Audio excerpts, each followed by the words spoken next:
네, 안녕하십니까. 오늘 9월 3일 통일준비 차세대 리더 양성 아카데미 제8기의 연사님은 한기범 전 국가정보원 1차장님이십니다. 연사님께서는 오랫동안 국가정보원에서 북한 정보를 전문적으로 분석해 오셨고, 국가정보원에서 차장 직책을 두 행정부에서 각각 3차장, 1차장 두 번씩이나 역임하시며 공인된 전문가이십니다. 뿐만 아니라 북한학을 연구하는 학계에서도 큰 반향을 일으키셨는데, 김정일 시기 북한의 경제개혁 과정에서 나타난 관료정치를 분석한 박사학위 논문이 유명합니다. 이후에는 김정은 시기로 범위를 확장하여 단행본도 출간을 하셨습니다. 오늘 강연은 김정은 정권의 지배구조 변화와 정치 변동 가능성을 짚어보는 시간으로 한기범 전 국가정보원 1차장님을 모시도록 하겠습니다. 박수로 맞아주시기 바랍니다.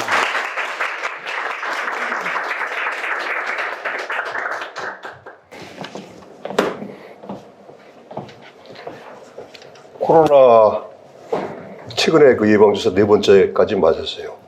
그래서 아마 이거 마스크 벗고 얘기를 하는 게 바람이 정확할 것 같아가지고 마스크 벗고 하도록 하겠습니다.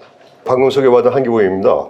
사실은 제가 대학 졸업하고 학교 선생을 했어요. 여고 선생을 했는데 역사 선생이 했죠.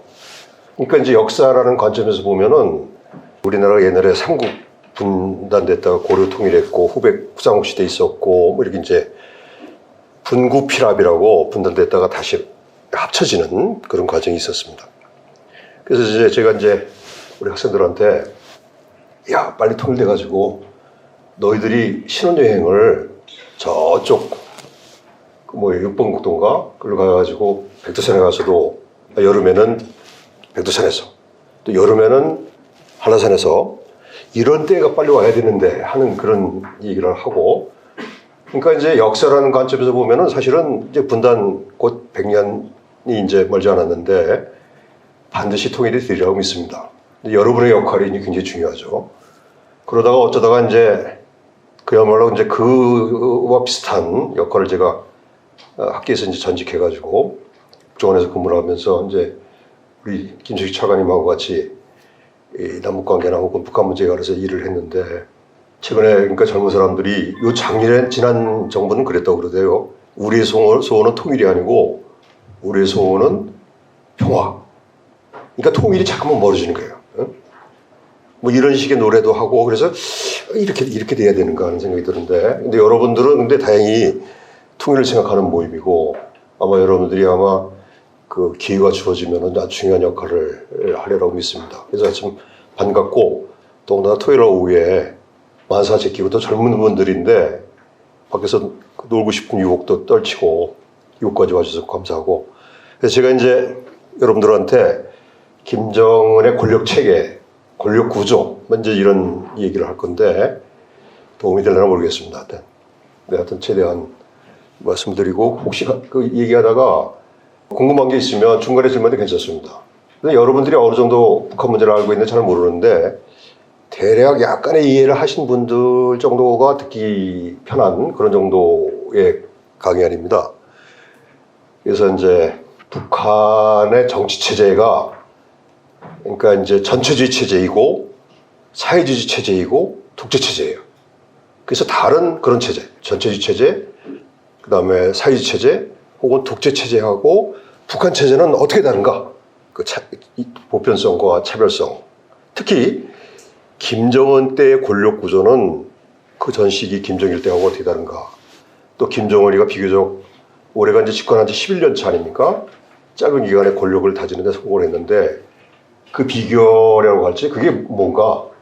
그 다음에 이제 앞으로 그 김정은의 권력은 계속 그러니까 확고하다고 봐야 되는 건지 뭐 이런 얘기를 중심으로 그 설명을 하겠습니다. 근데 여기 보니까 굉장히 글씨 작아서 잘 안 보일 것 같고, 그래서 여러분들 아마 내가 자료 하나씩 준 거 있는데 그거 중심으로 설명을 하도록 하겠습니다. 좀 갖고 계시죠? 그래서 목차를 보면은 이제 그런 얘기입니다. 그러니까 북한 권력체계 일반적인 특징을 간단히 얘기하고 그 다음에 김정은 정권의 지배구조의 특징, 어떻게 지난 10년 동안 권력을 다져왔는지, 그 성공 비결은 무엇인지, 앞으로의 정치 변동 가능성은 있는 것인지, 이제 이런 얘기를 설명할 건데, 그래서 우리가 생각해 볼 문제가 뭐냐면은 그 북한 정권이 말입니다. 사회주의 정권 가운데 굉장히 오래됐어요. 그러니까 1945년 노동당 창건 이후 지금까지 한 77년이 흘렀지 않습니까? 그 정권이 곧 이제 노동당 창건과 더불어 사실상 공산주의 정권이 지배를 해왔는데 77년간 그렇게 지배한 나라가 중국이 있어요. 중국. 49년에 이제 중국 공산당이 설립됐죠. 그 중국도 몇 년 차이 들고 비교적 장수한 정권이에요. 그 다음에 사회주의 정권이 아니더라도 장수한 정권이 있긴 있어요. 멕시코에 있는 어떤 정권인데 최근에 그게 이제 정권이 바뀌긴 했지만, 그러니까 그 3대 세습을 하긴 했지만 그 단일 색깔의 정권이 장기간, 북한 스스로도 지난 4월 달에 김정은 영도 10돌 되는 행사에 최용해라고, 최고인민회 상임위원회 위원장인데 최용해가 이제 그 연설을 했는데 최장 사회주의 정권이라는 표현을 썼어요. 자기들이 정권이 가장 오랫동안 사회주의 정권이 됐다라고 얘기를 했어요. 그래서 왜 이렇게 다른 사회주의 정권은 거의 다 바뀌었거나 개혁개방 혹은 체제전했거나 혹은 붕괴됐는데 북한 사회주의 정권은 왜 이렇게 오래 갈 수 있었는지, 이게 하나의 생각할 문제고, 그 다음에 이제 특히 그 김정은 정권은 김정일 정권하고 어떻게 달라서 어떤 전략을 써서 어떤 과정을 거쳐가지고 비교적 공고하다는 얘기를 들을 수 있을까 하는 얘기. 그래서 세 번째 생각할 문제는, 그런데 이게 대부분의 북한 전문가들이 김정은 정권이 안정됐다고 평가하는데 그게 과연 오랫동안 갈 것인지, 북한의 변화 혹은 정치 변동, 이 가능성은 없는 것인지, 뭐 이런 얘기를 이제 여러분들이 아마 생각을 해서 염두에 두고 들으시면 될 것 같습니다. 2페이지인데, 그래서 2페이지가 이제 북한 권력체계의 일반적인 특징입니다. 그래서 첫 번째 줄에 북한 정치 체제가 전체주의 체제이고, 그 다음에 사회주의 체제이고, 독재 체제다. 그래서 이제 전체주의 체제가 이제 옛날에 파시즘, 나치즘, 막시즘, 이게 전체주의 체제인데 파시즘, 나치즘이 없어졌잖아요. 그래서 요즘에 전체주의라는 표현은 잘 안 쓰고 사회주의 체제도 거의 이제 소멸해 갔어요. 체제전환 했고 몇 개 안 남았죠. 물론 중국, 베트남, 쿠바 이렇게 남았는데 정치 체제는 여전히 사회주의 체제예요. 경제 체제가 바뀌었죠. 사회주의 체제도 소멸하고 있는 상태고, 근데 독재 체제는 달라요. 이 지구상의 독재 체제가 굉장히 많이 늘어났어요. 여전히 권위 체제라고도 하는데, 이렇게 세 가지 특징의 면에서 북한 체제의 특성을 이제 얘기를 한다면, 전체주의 체제의 특징은 뭐 이제 여러분 읽어보는 걸 대체하고 3페이지에 북한 사회주의 체제의 특성. 이건 뭐 여러분들이 북한을 공부하시는 분들은 대부분 이제 이해하는, 알고 계시는 문제인데 3페이지 중간에 사회주의 정치 체제의 보편성 이렇게 했습니다. 그래서 그 사회주의 정치 체제는 단일 이데올로기, 막시즘이죠. 공산당 독재, 당 국가 체제, 민주적 중앙 집권제, 양대 진영론적 세계관, 이제 우적 개념이 명확하죠. 이거를 특징을 하고, 이제 밑에 보면은 경제 체제 특징 해서 지난 시간에 여러분 북한 경제 공부했잖아요. 그래서 국공유제, 중앙 집권적 계획 경제, 중공업 우선 발전 전략, 그래서 이제 자본주의를 따라잡겠다는 그런 그 캐치업 발전 전략이 중공업 우선 전략인데, 이런 특징을 갖고 있고, 이게 이제 자기들이 항상 드러난 특징인데, 근데 실제로 사회주의 체제를 관리하다 보니까 나타나는 두드러진 특징이 그 밑에 있는 겁니다. 관료 지배 체제의 특성을 가지고 있다. 그 다음에 권력 구조, 권력 엘리트들이 일주성을 갖고 있다. 이런 그 특징을 갖게 됐어요. 이게 무슨 얘기냐면은, 원래 그 사회주의, 공산주의라는 게 이제 평등한 사회를 구현한다는 거 아니에요? 그래서 이제 프롤레타리아 독재를 통해 가지고 평등한 사회를 구현한다는 건데, 그런데 평등한 사회를 프롤레타리아 독재를 실현하는 과정에서 그걸 실제로 구현하는 과정에서 국가기구가 필요했어요. 국가기구. 관료제가 필요했죠. 그래서 당 국가 체제라는 게 그건 거예요. 그러니까 당이 먼저 들어서고 당이 이제 그 막시즘을 구현하려다 보니까 실제 이런 여러 가지 모순을 정비하고 계급도 이렇게 그 일치시키고 이 제도 정비하는 그런 실제적인 행정 관리가 필요했거든요. 그래서 이제 관료 체제, 국가라는 거를 도입하게 되는 거예요. 근데 실제로는 그 국가 체제, 관료 체제가 그 실제 이 사회주의 공사주의 정권을 관리하는 그런 체제로 바뀌었다는 거죠. 주계에 전도돼가지고. 그래서 계획경제인데다가 관료제가 굉장히 팽배해돼가지고 비효율적이죠. 그 체제의 특징이. 그 다음에 일주성이라는 게 뭐냐면은 여러분이 옛날에 그 들어봤나 모르겠지만 공산당은 빨갱이라는 얘기를 하잖아요. 그냥 까도 빨간 거야. 그러니까 그 뭐죠? 하여튼 그러니까 속도 다 빨간 거거든요. 왜냐면 무슨 얘기냐면은 관료 엘리트들의 속성이 전부 빨간색이야. 그러니까 하나의 사상, 하나의 이념으로 통일되어 있다는 거예요. 그게 일주성이에요. 하나의 일주라는 게 기둥이라는 뜻이거든. 그러니까 우리 체제는 전문성이나 능력 가지고 이 관료 승진시키고 하는데 그 체제는 실력이나 전문성 가지고 승진시킨 게 아니에요. 사상, 당성 가지고 승진시키지. 만약 전문성이 뛰어난 사람을 그 승진시키기 시작하면 공산당 지배라는 게 무너지게 되는 거예요. 왜냐면 전부 뭐 당성보다는 전문성에 치중하는 그런 훈련을 하게 되니까 그러면 결국은 당의 지배, 당의 일주성이 무너지게 되는 거죠. 그래서 공산당 가부나 그 지배체제에 있는 구성원들은 전부 이 같은 생각을 갖고 있는, 까도 빨갱이라는 생각이 그런 얘기거든요. 일주성. 그러니까 같은 그 이념에 갇혀 있는 사람들. 이게 이제 사회주의 체제의 가장 두드러진 특징이에요. 그 특징으로 인해 가지고 비효율적이고 그다음 폐쇄적이고 뭐 이런 체제의 현상이 나타나서 결국은 대부분의 사회 체제가 무너지거나 바뀌는 그런 현상이 나타났죠. 근데 그 가운데 여하튼 그 80대 후반 이후에 동구 사회 체제가 무너지고 그 다음에 이제 2010년에는 여러분 아시다시피 중동 아프리카에서 제스민 혁명이라는 게 일어났어요. 그래가지고 많은 그 독재 국가들이 무너졌는데 물론 그 독재 국가들이 무너져가지고 완전히 민주화에 성공했다는 얘기하고는 별개의 문제예요. 근데 여하튼 이렇게 많은 전체주의 독재주의 체제들이 무너졌는데 왜 북한은 지금까지도 그 가장 그 전통적인 북한 체제를 고수하고 있는가 하는 얘기입니다. 그 완고성.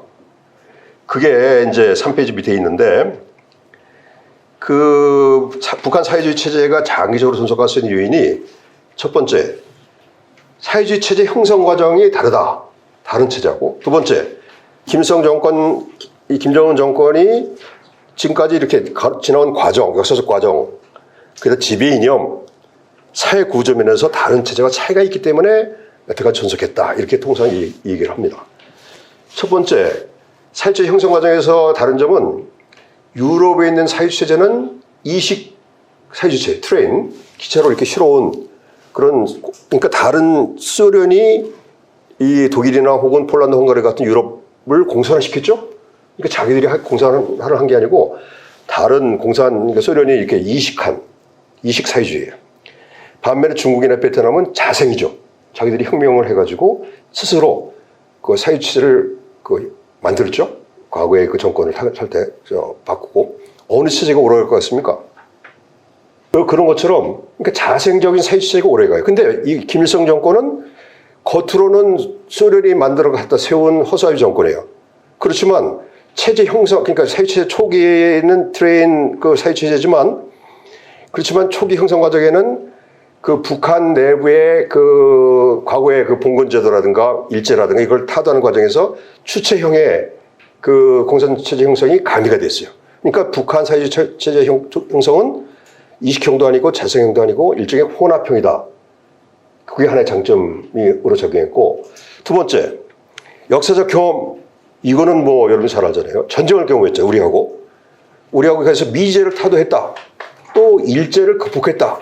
그러니까 그 동구 사회주의 체제는 근데 미국하고 대립했다거나 혹은 뭐 이런 커다란 경험이 없어요. 오히려 독재하고 대항하고 뭐 이런 경험은 있지만, 근데 북한은 말입니다. 일제를 자기들 스스로 이렇게 얘기해요. 두 개의 제국주의를 타도한 게 자기들이라는 거예요. 건전권이라는 거예요. 그래서 일제를 타도해서 정권을 세우고 미제하고 전쟁에서 6.25 전쟁에서 이겼다는 거죠. 그러니까 그 경험을 가지고 그 경험이 있어서 자기 체제의 어떤 우월성 혹은 뭐 이런 걸 선전할 수 있었던 게 또 차이점이고, 그 다음에 지배 이념이 막시즘이긴 하지만 북한은 주체사회라는 걸 만들었죠. 그래서 다른 체제하고 다르게 자주 그 다음에 다른 그 외부의 물결이 들어오지 못하게 폐쇄 뭐 이런 그 이념적인 특징을 갖고 있어요. 그 다음에 이제 사회 구조 면에서는 이게 북한이 우리하고 전쟁을 겪으면서 군대가 굉장히 발달됐어요. 우리도 마찬가지지만. 그 다음에 이제 그 보안기구, 공안기구, 경찰 뭐 이런 것들이 굉장히 발달됐어요. 그래서 이 그 주민들을 통제하는 기구들이 굉장히 발달됐어요. 이러한 여러 가지 특성들이 비교적 단체제 붕괴에도 불구하고 오래 전속할 수 있었다. 뭐 이런 얘기를 해요. 근데 그러니까 또 더군다나 이제 남북이 같이 대치하면서 서로 적대적인, 그러니까 우리 옛날에 과거에 독재 체제 때 우리도 그랬잖아요. 그러니까 우리 체제의 결속, 자기의 독재를 합리화하는 방법으로 북한의 존재를 얘기했듯이 북한도 이제 그런 모순적인 관계가 있긴 있었어요. 그래서 그런 것들이 북한이 비교적 오래 전선 이유가 있다 하는 얘기입니다. 그 다음 페이지, 4페이지. 이런 그 북한 독재 정권으로서의, 아까는 사회주의 체제로서의 특징을 얘기했는데, 독재 정권으로서의 특징을 이제 보면은 지금 독재 정권이 지금 지구상에 굉장히 많이 늘어났다고 그러대요. 그래서 이제 정치체의 위험 가운데 독재 정권이 굉장히 다양한 형태의 독재 정권이 굉장히 오랫동안 지속되기 때문에 독재 정권에 대한 연구가 굉장히 발달하는데, 그 독재 정권을 이제 크게 군사 정권, 뭐 군주 독재, 개인 독재, 일당 독재 뭐 이렇게 나눠요. 응? 독재 정권 유형을. 그래서 이 독재 정권이 어떻게 체제를 유지하느냐에 따라서 그 독재 정권의 수명이 길기도 하고 짧기도 하다 하는 그런 연구를 하는데, 뭐 여러분이 잘 알다시피 독재 정권하고 민주 정권하고 차이점은, 민주 정권은 정권의 변동이나 혹은 이 권력 세수면 이게 전부 민주적인 절차가 있고 제도가 마련돼 있어요. 그래서 대통령이라 할지라도 그 다음에 일정한 임기가 끝나면 선거에서 뽑고, 이게 제도화에 돼 있기 때문에 지도자들이 자기들이 그만두고 난 뒤에 그 자기 그 존재에 대한, 자기 일신상의 그 위해 가능성에 대한 염려를 할 이유가 없는 거죠. 근데 독재 정권은 안 그렇잖아요. 독재자가 자기 자리에서 물러나는 순간에 이제 자기 운명이 어떻게 될지 모르는 거죠. 그래서 그 독재자가 자기 자리에서 물러나는 순간을 어떻게 관리하느냐에 따라서 이제 아까 얘기한 여러 가지 독재 체제 유형으로 나누기는 해요. 그래서 이제 개인 독재 체제의 국가가 굉장히 이제, 그러니까 후대가 보장되어 있지, 제도화되어 있지 않기 때문에 이제 그 위험하긴 한데, 어떤 독재 체제가 비교적 그 수명이 얼마나 가느냐를 연구했더니 군사 독재가 제일 짧대요. 군사 독재. 왜냐면 구테타를 일으켜가지고 구테타의 명분이 그 체제의 그 비정상성 혹은 문제점을 자기들 구테타로 바로 잡아놓고 나는 물러나겠다라고 보통 그 혁명의 그 명분을 내세우잖아요. 그러니까 물론 그러지 않은 경우가 많은데, 여하튼 구테타에 성공을 한 뒤에 자기들이 물러날 걸 예고하기 시작했기 때문에 비교적 구테타 군부 독재는 10년 남짓한 기간의 어떤 평균 전속 기간이 그렇다는 거예요. 그 다음에 이제 개인 독재 정권, 왜냐하면 군부 독재는, 구테타는 이미 내가 물러날 걸 예고하고 있기 때문에 짧고, 개인 독재가 그 다음에 이제 수명이 짧아요. 10년 남짓한. 그 다음에 긴 게 이제 일당 독재 20여 년. 일당 독재는 당에 의해서 당내에 정권을 이어받는 어떤 시스템이 제도화되어 있기 때문에 그 다음에 길고, 그 다음에 더 긴 독재 정권이 이제 군주 독재라는 거예요. 군주라는 거는 자기 권력을 하늘에서 물려받았다, 왕권 신설 이런 게 있잖아요. 그 다음에 귀족이라는 게 있어요. 군주를 계속 서포트하는 귀족계급. 그 계급들이, 그러니까 왕이 바뀌면 그 다음 사람의 아들이 왕이 돼가지고 왕권 신설에 의해서, 그러니까 군주 독재가 비교적 오래 간다는 거죠. 그런데 여하튼 가장 취약한 게 이제 개인 독재라는 거예요. 개인 독재. 제도화되어 있지 않은 게. 그래서 개인 독재, 여기 그 4페이지 밑에가 있는데, 전 세계 독재자의 47%가 투옥되거나 추방되거나 죽음을 맞게 되는 그런 가혹한 운명에 직면한다. 그래서 개인 독재 체제가 어떻게 자기의 권력을 관리하고 다스리는지, 이게 이제 일반 굉장히 그 연구 대상이 됐는데, 바로 이제 북한 정권이 개인 독재의 한 유형이기 때문에 내가 이제 이 얘기를 한 겁니다. 5페이지. 개인 독재의 가장 큰 정치적인 관심사는 부하들이 자기한테 도전 못하게 하는 거예요. 반발하지 못하게 하고, 또 부하들이 자기들끼리 뭉치지 못하게 하는 거야. 이게 두 가지가 최대 목표예요. 자기한테 덤비지 못하고 자기들끼리 결속하지 못하게 하는 거죠. 그래서 이 개인 독재자의 노림수는 추종자, 부하들을 완전히 나한테 총속화시키는 거예요. 내 은총에 매달리게 하는 거죠. 그 다음에 지들끼리끼리 못 모이게 하는 거예요. 이 두 가지가 개인 독재의 가장 중요한 그 정치 그 동학이라는 겁니다. 그래서 그런 얘기가 이제 5페이지에 있는데, 독재자가 그 5페이지 한번 두 번째 그 봅시다. 종속화 얘기인데, 독재자는 추종자가 자신과 인적 고리가 떨어진 순간 나락으로 떨어지도록 만들고, 또 자신이 자기를 신뢰하는지 여부도 믿지 못하게 하는, 그렇게 만들어서 항상 불안하게 하는 거죠. 심지어는 자기 측근마저도 믿지 못하게 해서 또 어느 순간 바꾸고, 그래서 부하들을 이렇게 항상 불안하게 해서 정속화한다는 거예요. 두 번째는 독재자의 결집 공간 제거인데, 독재자는 또한 엘리트들이 결집할 수 있는 공간을 없애는 데 주력해가지고 군부의 자율성을 취소한다. 군부의 자율성을 취소한다는 얘기가 뭐냐면, 자율성이라는 거는 군부 스스로 자기들끼리 어떤 독자적인 행동을 할 수 있는 공간이 자율성이에요. 자율성을 없앤다는 얘기는 시킨 일만 하고 감시하고 그런다는 얘기죠.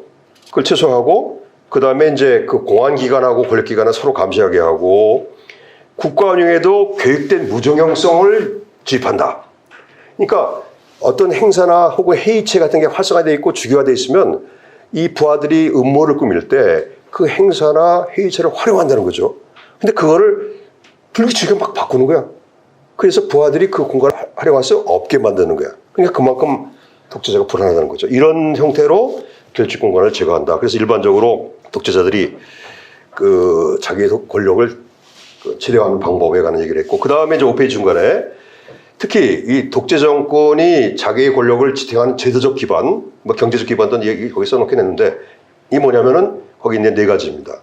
개인 숭배, 공포와 보상, 분할 통치, 선택적 후경망, 이건데, 자기를 절대하는 거죠. 우선 자기를 신성시해서 덤비지 못하게 하는 게 첫 번째고, 개인 숭배. 공포와 보상, 이게 이제 부하들을 관리하는 수단이 두 가지예요. 그러니까 이제 당근과 채찍 같은 말이죠. 근데 대체로 당근 혹은 보상보다는 공포를 더 많이 쓰는 경향이 있어요. 그래서 꼼짝 못하게 하는 거고, 분할 통제는 뭐냐면 권력기관을 한 부하들한테 맡기는 게 아니고 쪼개가지고 권력기관을 여러 명한테 맡기는 거예요. 그래서 서로 감시하게 하고, 그 다음에 이제 선택적 후견망은 자기의 측근들을 골라서 측근들을 임명하고, 소수로 임명하고, 그 측근들한테 배신 못하게 충분히 보상하고, 뭐 때에 따라서는 그 측근마저도 이제 자주 바꿔서 꼼짝 못하게 하는데, 여하튼 이 네 가지가 독재자들이 자기의 권력을 지키는 방법이다. 그런 얘기입니다. 그 다음 페이지, 6페이지. 개인 독재 정권의 일곱 가지 생존 도구. 그래서 이제 오늘 김준호 박사가 이제 독재자의 권력 요구 탑재함에 탑재되어 있는 7가지 그 독재를 관리할 수 있는 6가지 수단에 관한 그런 얘기가 있어요. 첫 번째, 당의 설립. 그러니까 자기 혼자서 체제를 관리하기 힘드니까, 북한의 경우는 이제 노동당이지만 당을, 사회주의체제가 아니더라도 하여튼 특정한 당을 만들어가지고 그 당을 활용한다는 거예요. 당을 활용해서 자기의 권력을 조직화하고 제도하고, 그 다음에 군대를 견제하고, 당을 통해서. 그 다음에 그 당에 엘리트들을 충원해가지고 자기한테 충성해야 하고, 그리고 그 이제 분할 감시하고. 그러니까 당을 설립하는 여러 가지 이점이 있잖아요. 그걸 활용해서 자기 권력을 제도하고 감시하게 하고 측근들을 갖다 배치하고, 이게 첫 번째 수단이라는 거예요. 당의 설립. 두 번째, 이념 또는 종교적 의식화. 그 주민들이나 혹은 간부들을, 이거는 이제 대정도를 자기한테 충성하게 하는 그게 가장 중요한 결속 수단이죠. 그렇지만 엘리트들한테도 이념은 중요하다 하는 얘기가 거기 있는데, 왜냐면은 엘리트들이 나한테 충성할 수 있는 이념적인 응집성, 또 자기가 배신할 때도 그 이념적인 어떤 그 고민, 이런 것 때문에 배신하지 못하고 하게 하는, 뭐 이런 것들 때문에 이념은 엘리트들의 배신 가능성을 예방하는 데도 도움이 된다. 그래서 이념을 주입시키고 통제하는 그 수단으로 삼는다. 과거에 우리 북한도 그랬어요. 우리 그 남북이 분단됐을 때 초기에는 우리나라는 뭐 그 일본 제국지 시대 때 민주주의니 그다음에 사회주의에 대한 개념이 별로 없었어요. 우리 그 국민들이. 그래서 뭐 공산주의가 나은 건지 민주주의가 나은 건지 경험이 없으니까 서로 헷갈렸는데 많은 지식인들이 이제 사회주의 체제, 공산주의를 쪽으로 갔어요. 근데 그 사람들의 생각은 뭐 똑같았어요. 여하튼 해방시켜가지고 우리 민족을, 우리 국가를 좀 멋있게 잘 세우겠다 하는 그런 생각이었죠. 근데 그 체제의 이념이나 문제점 이런 것들을 제대로 몰랐던 거죠. 근데 하여튼 그 사람들의 마음속에는 열정이라는 게 있어요. 혁명의 열이. 우리나라를 새로운 체제로 만들겠다는 그런 생각이 북한 정권 초기에는 그런 게 그 사람들한테 있었어요. 혁명적 열이. 근데 그게 무슨 있고 문제가 많이 있다는 게 이제 드러나긴 했는데, 근데 지금 북한 엘리트들한테는 여전히 사회주체 공산주의를 만들어가지고 북한을 남한보다 더 잘 사는 평등한 사회를 만들겠다는 혁명의 열의가 있을까요? 지금은 찾아볼 수가 없어요. 이미 그 사회주의의 모순이나 문제점이 드러났기 때문에, 그러니까 이념의 어떤 그 엘리트들이, 과거 북한의 엘리트하고 지금의 엘리트들이 이념에 의해서 자기 체제를 신뢰하고 정당화하는 정도가 지금은 많이 달라졌어요. 그래서 옛날에는 그 북한의 간부들이 배신하는 것에 대해서도 굉장히 갈등을 했어요. 왜냐하면 자기가 추정했던 사회주의 이념, 이게 이제 체제의 미래가 있을 수도 있는데, 그래서 남쪽으로 내려오고 하는 것도 배신했는데, 요즘에 이제 그게 그 현실이 아니라는 걸 깨달았기 때문에 이제 달라지긴 했는데, 여하튼 이념이 그런 역할을 한다 하는 얘기입니다. 세 번째, 보안기구의 창설. 이제 보안기구는 경찰이나 뭐 그 이제 정보기관 뭐 이런 것들인데, 이거를 만드는 이유가 이제 군대도 있고 당도 있는데 이게 또 덤빌지 모르잖아요. 그래서 그걸 감시하는 기구가 독재자한테 필요했어요. 그래서 그걸 만들어 보니까 이제 이 보안기구가 정보를 독점해가지고 오히려 이 독재자한테 덤빌 수가 있어요. 그래서 그 덤비는 걸 예방을 해야 되잖아. 그러니까 보안기구를 여러 개 만드는 거예요. 그래서 서로 감시하게 하고, 그 다음에 이제 그 보안기구의 책임자들을 수시로 바꾸는 거야. 그래서 자기들끼리 음모를 꾸미지 못하게 하는 거죠. 근데 여하튼 그래서 다수의 보안기구를 만든다. 그 다음에 이제 가장 많이 쓰는 게 주기적인 숙청. 이거죠. 그러니까 숙청을 안 하면 어떤 현상이 생기냐면은, 내가 내 부하를 오랫동안 한 30년 동안 신뢰를 하면 그 부하가 같은 공간에 있으면서 그 부하가 자기 그 도움이 된 부하들하고 뭉쳐요.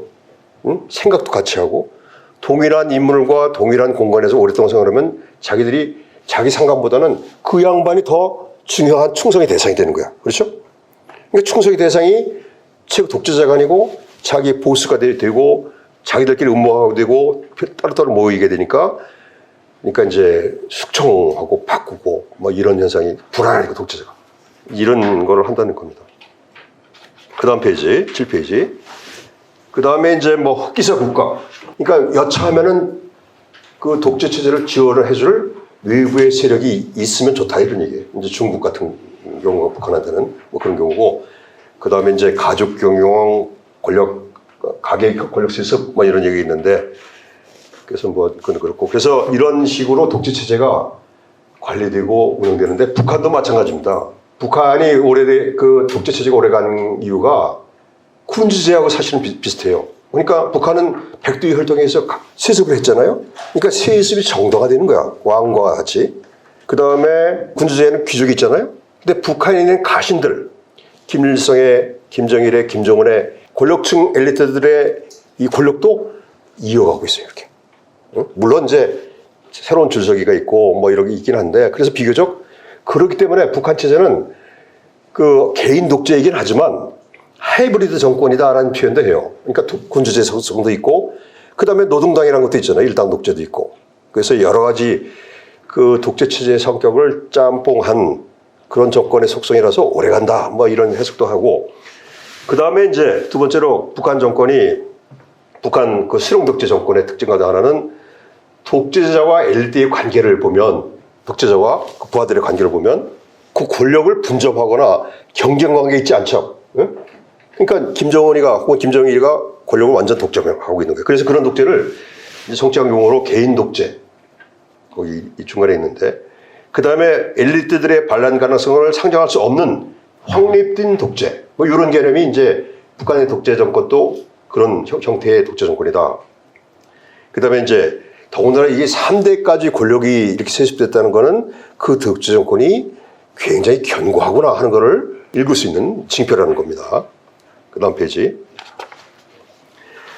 그래서 이제 북한 수령 독재, 박경준 박사가 한 얘기인데, 북한 독재 체제의 특성은 아까 얘기한 개인 독재, 확립된 독재, 또 하이브리드 정권의 속성도 갖고 있고, 그런데 그게 제도적으로는 그래요. 그런데 제도적으로 북한의 여러 가지 뭐 유일사상 10대 원칙이라든가 혹은 이 북한의 겉으로 떠들어내는 여러 가지 제도, 이 논조 이런 거 보면은 그렇게 강한 권력을 갖고 있는데, 근데 실제 운영되는 동태, 실제 현상을 보면 새로운 모습도 있다. 그래서 그 모습을 잘 봐야 된다 하는 얘기입니다. 그 8페이지에 맨 위에 있는데, 수령 독재로는 수령의 엘리트에 대한 압도적 우세, 이거를 인정하면서도 비공식 정치의 존재, 자기들 이 부하들 간에 혹은 지도자와 이 부하들 사이에 암투와 갈등, 물론 힘의 균형은 압도적이긴 하지만 자기들끼리의 분열과 반목, 갈등 뭐 이런 게 있다는 거예요. 그래서 그 부분을 여러분 이제 우리가 사실은 북한이 폐쇄 체제고 비밀주의 때문에 그걸 잘 알 수 없는데 그 부분을 잘 봐야 된다는 거예요. 그러니까 이 제도만 볼 게 아니고 이 독재 체제의 역동성, 동태, 블랙박스 그 내부 이거를 잘 살피면 그 체제도 엉망이고 문제도 많다는 겁니다. 그 체제를 잘 보는데 여하튼 그래서 북한 독재는 수령 독재는 다른 독재와 어떤 다른 점이 있냐면은 그 박경준 박사 얘기에 의하면은 거기 있는 것처럼 수령 독재는 개인 독재에다가 여타 사회주의 체제에 있는 것처럼 사회주의 국유제, 그러니까 재산을 자기가 마음대로 전형적으로 사용할 수 있어요. 사실상. 그 다음에 개인에 대한 전체적 지배, 수령 지배를 전속하는 기구, 서기실, 제2서 정치, 뭐 공정경제, 그 다음에 유일사상 시대 원칙, 뭐 이런 것들이 같이 겸비되어 있어가지고 북한 수령 독재가 다른 독재 체제보다 굉장히 그 제도적으로 장점이 있고 특화되어 있다. 그래서 이렇게 오래 갈 수 있었다. 그렇지만 그 내부에는 여러 가지 그 동태가 있기 때문에 그걸 잘 살펴야 된다 하는 그런 얘기인데, 그래서 그 부분을 내가 제도 말고 동태적으로 갈등이 있고 반목이 있고 뭐 하는 얘기를 그 얘기할 시간은 없는데, 근데 아까 그 우리 그 사회자가 얘기한 것처럼 제가 사실은 쓴 책이 이제 북한의 그러니까 경제개혁과 관료정치, 이게 이제 정치 얘기인데 북한이 경제개혁을 시도를 했어요. 조금씩. 그 다음에 이제 거기서 일어난 간지정치 현상.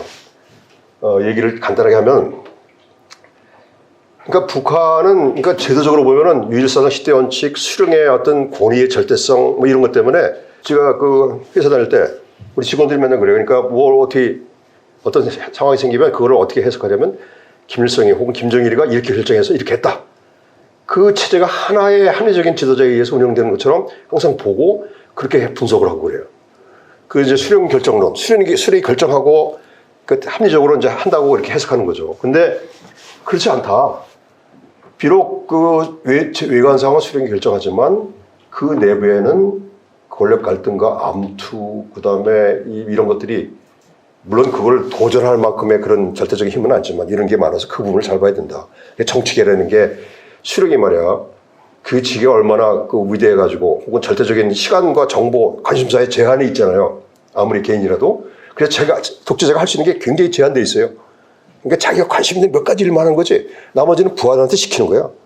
그래가지고 부하들 시키면서 사인하고 혹은 부하들은 또 그걸 이용해가지고 자기 멋대로 만드는 거야. 만들어가지고 그걸 수령이라는 모자 쓰여가지고 공개하는 거예요. 자기들이 이익을 우선하는 거죠. 이런 게 굉장히 많아요.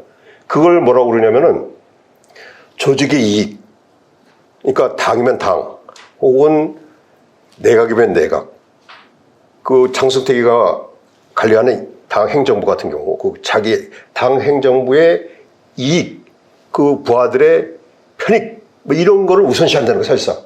그걸 수령의 모자를 쓴다는 거지. 이게 조직 행태예요. 또 때로는 이게 내가 위기가 생기면은 다른 조직하고 다퉈, 흥정해, 타협해. 이게 관료 정치. 이런 현상도 있다는 거예요, 북한에. 그 부분을 잘 봐야 된다는 거예요. 근데 이게 읽기가 어려워, 우리가. 근데 그게 중국도 말입니다. 마오쩌둥 총사라는 게 있어요. 모택동이가 총사론, 모든 걸 결정한다 이렇게 생각했어요. 모택동이 지휘할 때. 그래서 김일성 총사랑은 똑같은 거죠. 수령 결정론하고. 모택동이가 일사분란하게 공산당을 지배하고 모든 걸 관리하고 하는데 막상 모택동이 죽고 난 뒤에 거기 그 사회망이 그 권력 투쟁하고 그 흑막이 이렇게 벗겨지고 나니까 이게 개판이로구나. 중국 정치도 공산당도 자기들끼리 암투와 이런 게 난무했구나 하는 사실을 뒤늦게 확인할 수 있었죠. 모택동 총선언의 한계가 있듯이 북한의 정책 결정도 이 치고도 수령 유일하게 결정하는 건 아니다. 그래서 그 다른 요인들에 의해서 결정하고 때로는 갈등하고 타협하고 하는 거니까 그 부분을 봐서 정책을 뭐 하라 하는 그 얘기를 제가 이제 경제개혁 과정을 그 소재로 해서 이제 그걸 썼는데 여하튼 여러분들이 이제 그 부분도 좀 볼 줄 알아야 되는데 근데 그거를 그 여러 가지 공개 논조에서 이면에 나타난 그런 것들을 자꾸만 해석할 줄 알고 여러 가지 현상에서 그걸 이제 잡을 수 있어야 돼요. 이제 이게 쉬운 건 아닌데. 자, 그래서 북한은 다른 개인 독재와는 달리 수령 독재다. 그래서 더 특화되어 있다 하는 얘기까지 했습니다. 그래서 이제 북한 권력 구조와 정책 결정의 특징에 관한 얘기가 이제 그 다음 페이지에 있는데 그 다음 페이지 9페이지 봅시다. 표를 가지고 얘기를 하겠습니다. 그래서 이게 이제 주로 제도상 그 보인 북한 권력 구조의 특징입니다. 그래서 최고 지도자한테 권력이 집중되어 있다. 위계 구조가 엄격하다. 그 다음에 감시 통제 장치가 치밀하게 분포되어 있다. 그 다음에 이제 폐쇄가 단절되어 있는 정치 체제다. 그래서 거기다가 이제 그 수용의 그 말씀 결론의 절대성 뭐 이런 것도 하고 그 다음에 이제 그 밑에 자기들끼리 수평적으로 끼리끼리 모이지 못하게 하고 충실성, 당성, 아까 일조성 얘기했죠. 이렇게 돼서 정책 과정을 보니까 절충주의라는 표현을 썼는데 뭐냐면은 실형이 자기하가 한 말에 따라서 부하들이 움직이잖아요. 그래서 이게 명확하게 구체적으로 지시를 하면 부하들은 그렇게만 움직이고 그렇죠. 그렇게 되면은 이게 모순이 생기면 자기가 책임져야 되잖아. 그래서 실형의 지시는 대체로 물론 구체적인 지시를 하는 경우가 많아요. 그런데 이것도 아니고 저것도 아닌 거야. 그러니까 절충지 뭐 이렇게 하라는 건지 저렇게 하라는 건지 애매해. 그런데 부하들이 말입니다. 그거를 제대로 해석해서 뭐 안 하고 나중에 문제 생기면 뭐라고 그러냐면은 당 조직들부에서 가서 검사를 해요. 나중에 문제 생기면 검사해가지고 야 수령의 의도를 말이야. 수령의 말씀보다 수령의 의도를 네가 충실히 수령의 뜻을 제대로 하지 못했기 때문에 이런 결과가 났다. 해서 유일정도 체계에 위반해가지고 뭐 숙청하고 뭐 이런 현상이 비일비재하죠. 그러니까 구체적이지 못하고 절충주의라는 게 그거예요. 그 다음에 수평적 조직들의 그 소통 이거는 기관 간의 소통을 허용해주면 얘들이 뭉치니까 이제 그걸 될 수 있으면 못하게 하는 거죠. 이제 위로 갔다가 다시 내려가는 그런 현상이고. 그 다음에 이제 정보 왜곡. 그래서 이렇게 정책을 집행하다가 자꾸만 문제가 생겨서 누적이 되면 위기가 발생해요. 그럼 그때 가서 극단적인 처방을 해요. 혹은 경제개혁을 시도하기도 해요. 그러니까 위기가 와야 그때 가서 이제 뭔가 변화가 있는 뭐 이런 형태의 체제가 발휘되더라. 자, 그래서 지금까지 북한 그 체제의 특징, 사회주의 체제의 특징, 독재 체제의 특징, 그럼 독재 체제는 일반적으로 어떻게 권력을 유지하는지 뭐 이런 일반론을 얘기했는데 이제 지금은 이제 지금부터 김정은 정권에 관한 얘기를 할 겁니다. 김정은 정권이 2011년 12월에 김정일이가 죽어서 이제 김정은이가 지금 집권한 지 11년 차인데 그래서 비교적 의외로 굉장히 강한 권력을 그 김일성에 버금가는 그런 수령 체제가 공고화됐다 이렇게 얘기를 해요. 뭐 덤빌 놈이 아무도 없죠. 북한 체제 제가 외양상 왜 이게 어떤 과정을 거쳤는지 왜 그게 가능했는지 이제 이 얘기를 할 겁니다. 9페이지에.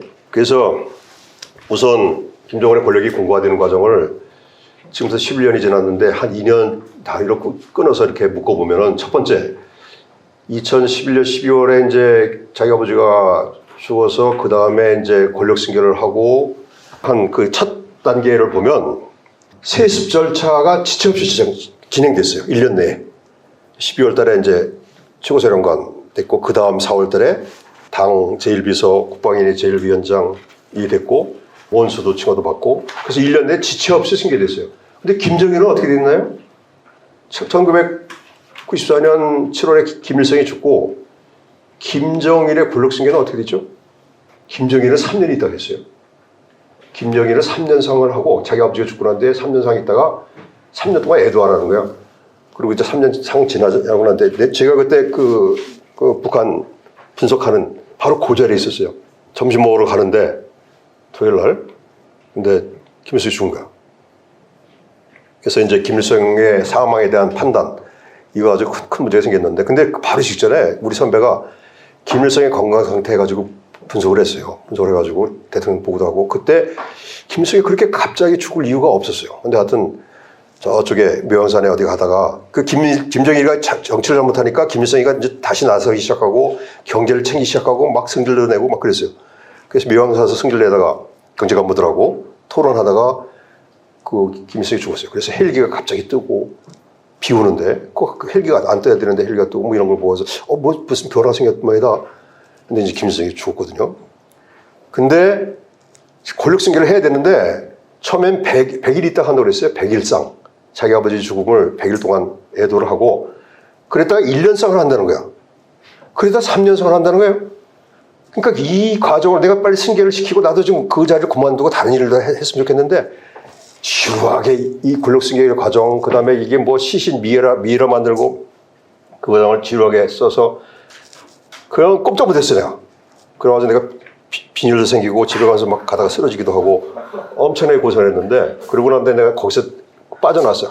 이게 너무 지겨워가지고 3년상을 내가 지켜봤어요. 근데 3년상도 만 3년상이에요. 우린 보통 3일상 하면은 언투3 이렇게 3일이잖아요.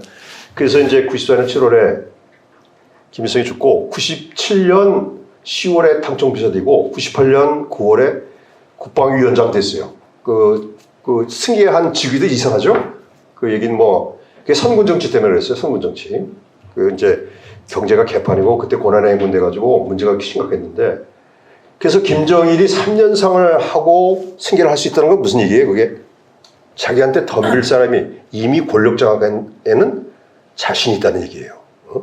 근데 김정은은 1년 만에 순차적으로 지체 없이 딱 했어요. 좀 불안했어.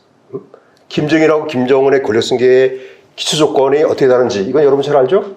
김정일은 30년 동안 후계 수업했어요. 이놈은 3년 동안.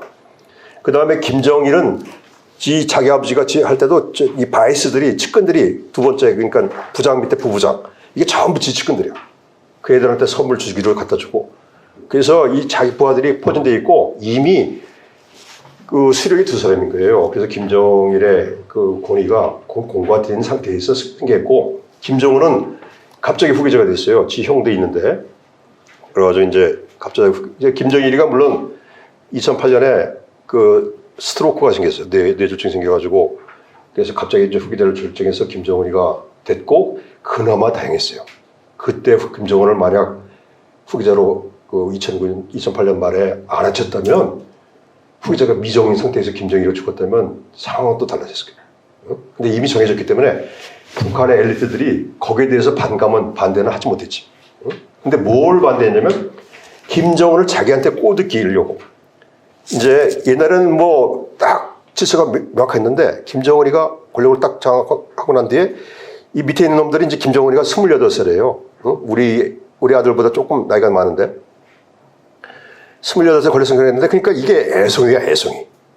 그러니까 이 많은 원로들이 이 친구를 나하고 가깝게 만들어가지고 이제 그 자기가 좀 마음대로 하고 싶은 게 그 욕망이지. 이런 권력 암투가 생겨요. 뭐 그 자리를 이렇게 넘보는다는 건 아직은 없었고 이제 이런 게 갈등인데 그래서 김정일의 권위가 취약했고 애송이 이런 인식이 생겼고 그 다음에 또 문제가 뭐냐면 김정일이 3년 동안 후계자였는데 그때 김정은의 측근으로 임명해 준 게 김정일이가 임명해 줬죠.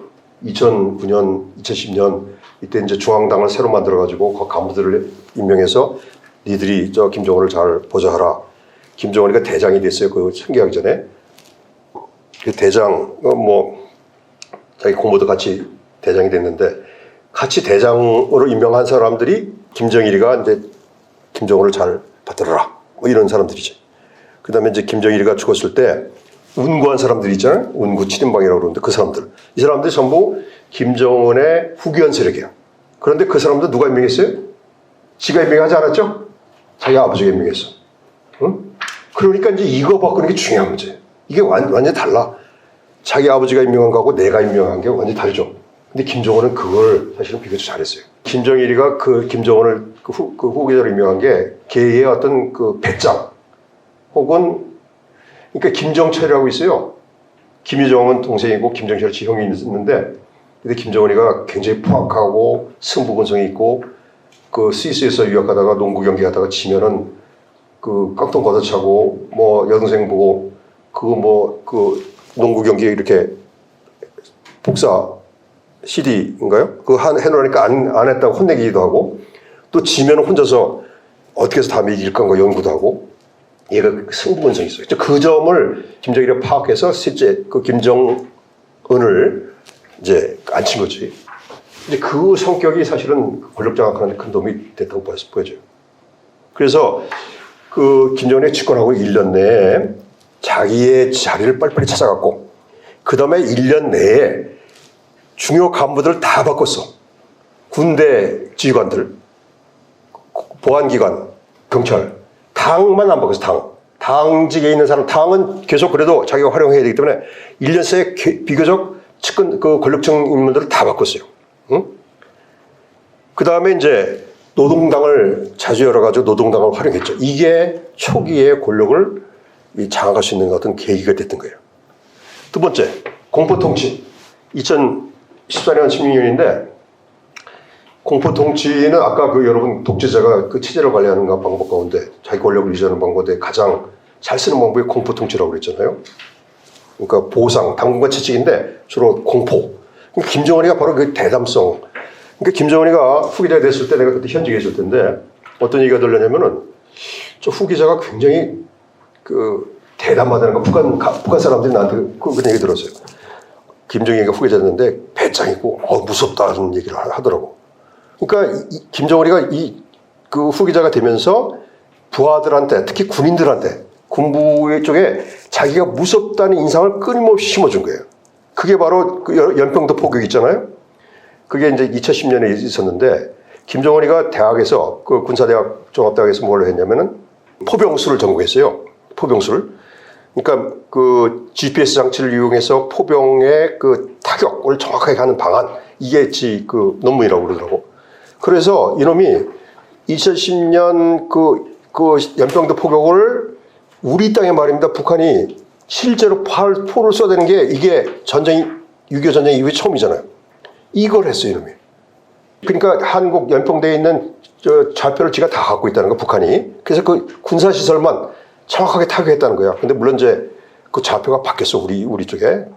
그래서 그렇긴 하지만, 그러니까 그 정도로 대담하게 남조선에 그 포를 쏴댈 정도로 그 김정은이가 이렇게 대담하다는 거예요. 어? 우리한테는 포악하고.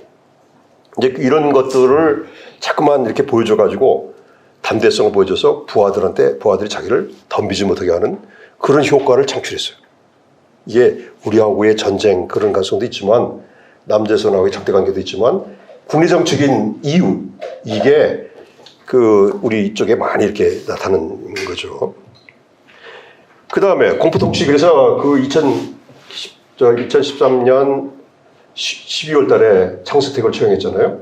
장수택을 처형하고 자기 고모부 장수택이가 2008년에 이제 김정일이 아플 때 몇 개월 동안 안 나타났어요. 스트로크 와가지고 장수택이가 이제 김정일을 가면 그 옆에 이제 김여정이하고 김정은이 이제 앉아 있는 거지. 그러면 이제 고모부 우리 아버지 괜찮아요? 뭐 이렇게 했을 거냐? 걱정 마라. 내가 잘할 테니까. 너는 뭐 니들 걱정하지 말고 내가 아버지 대신 다 할 테니 걱정 마라. 뭐 이런 관계죠. 김정은하고 장수택 관계는. 이제 그랬던 게 이제 김정은이가 후계자가 됐잖아요.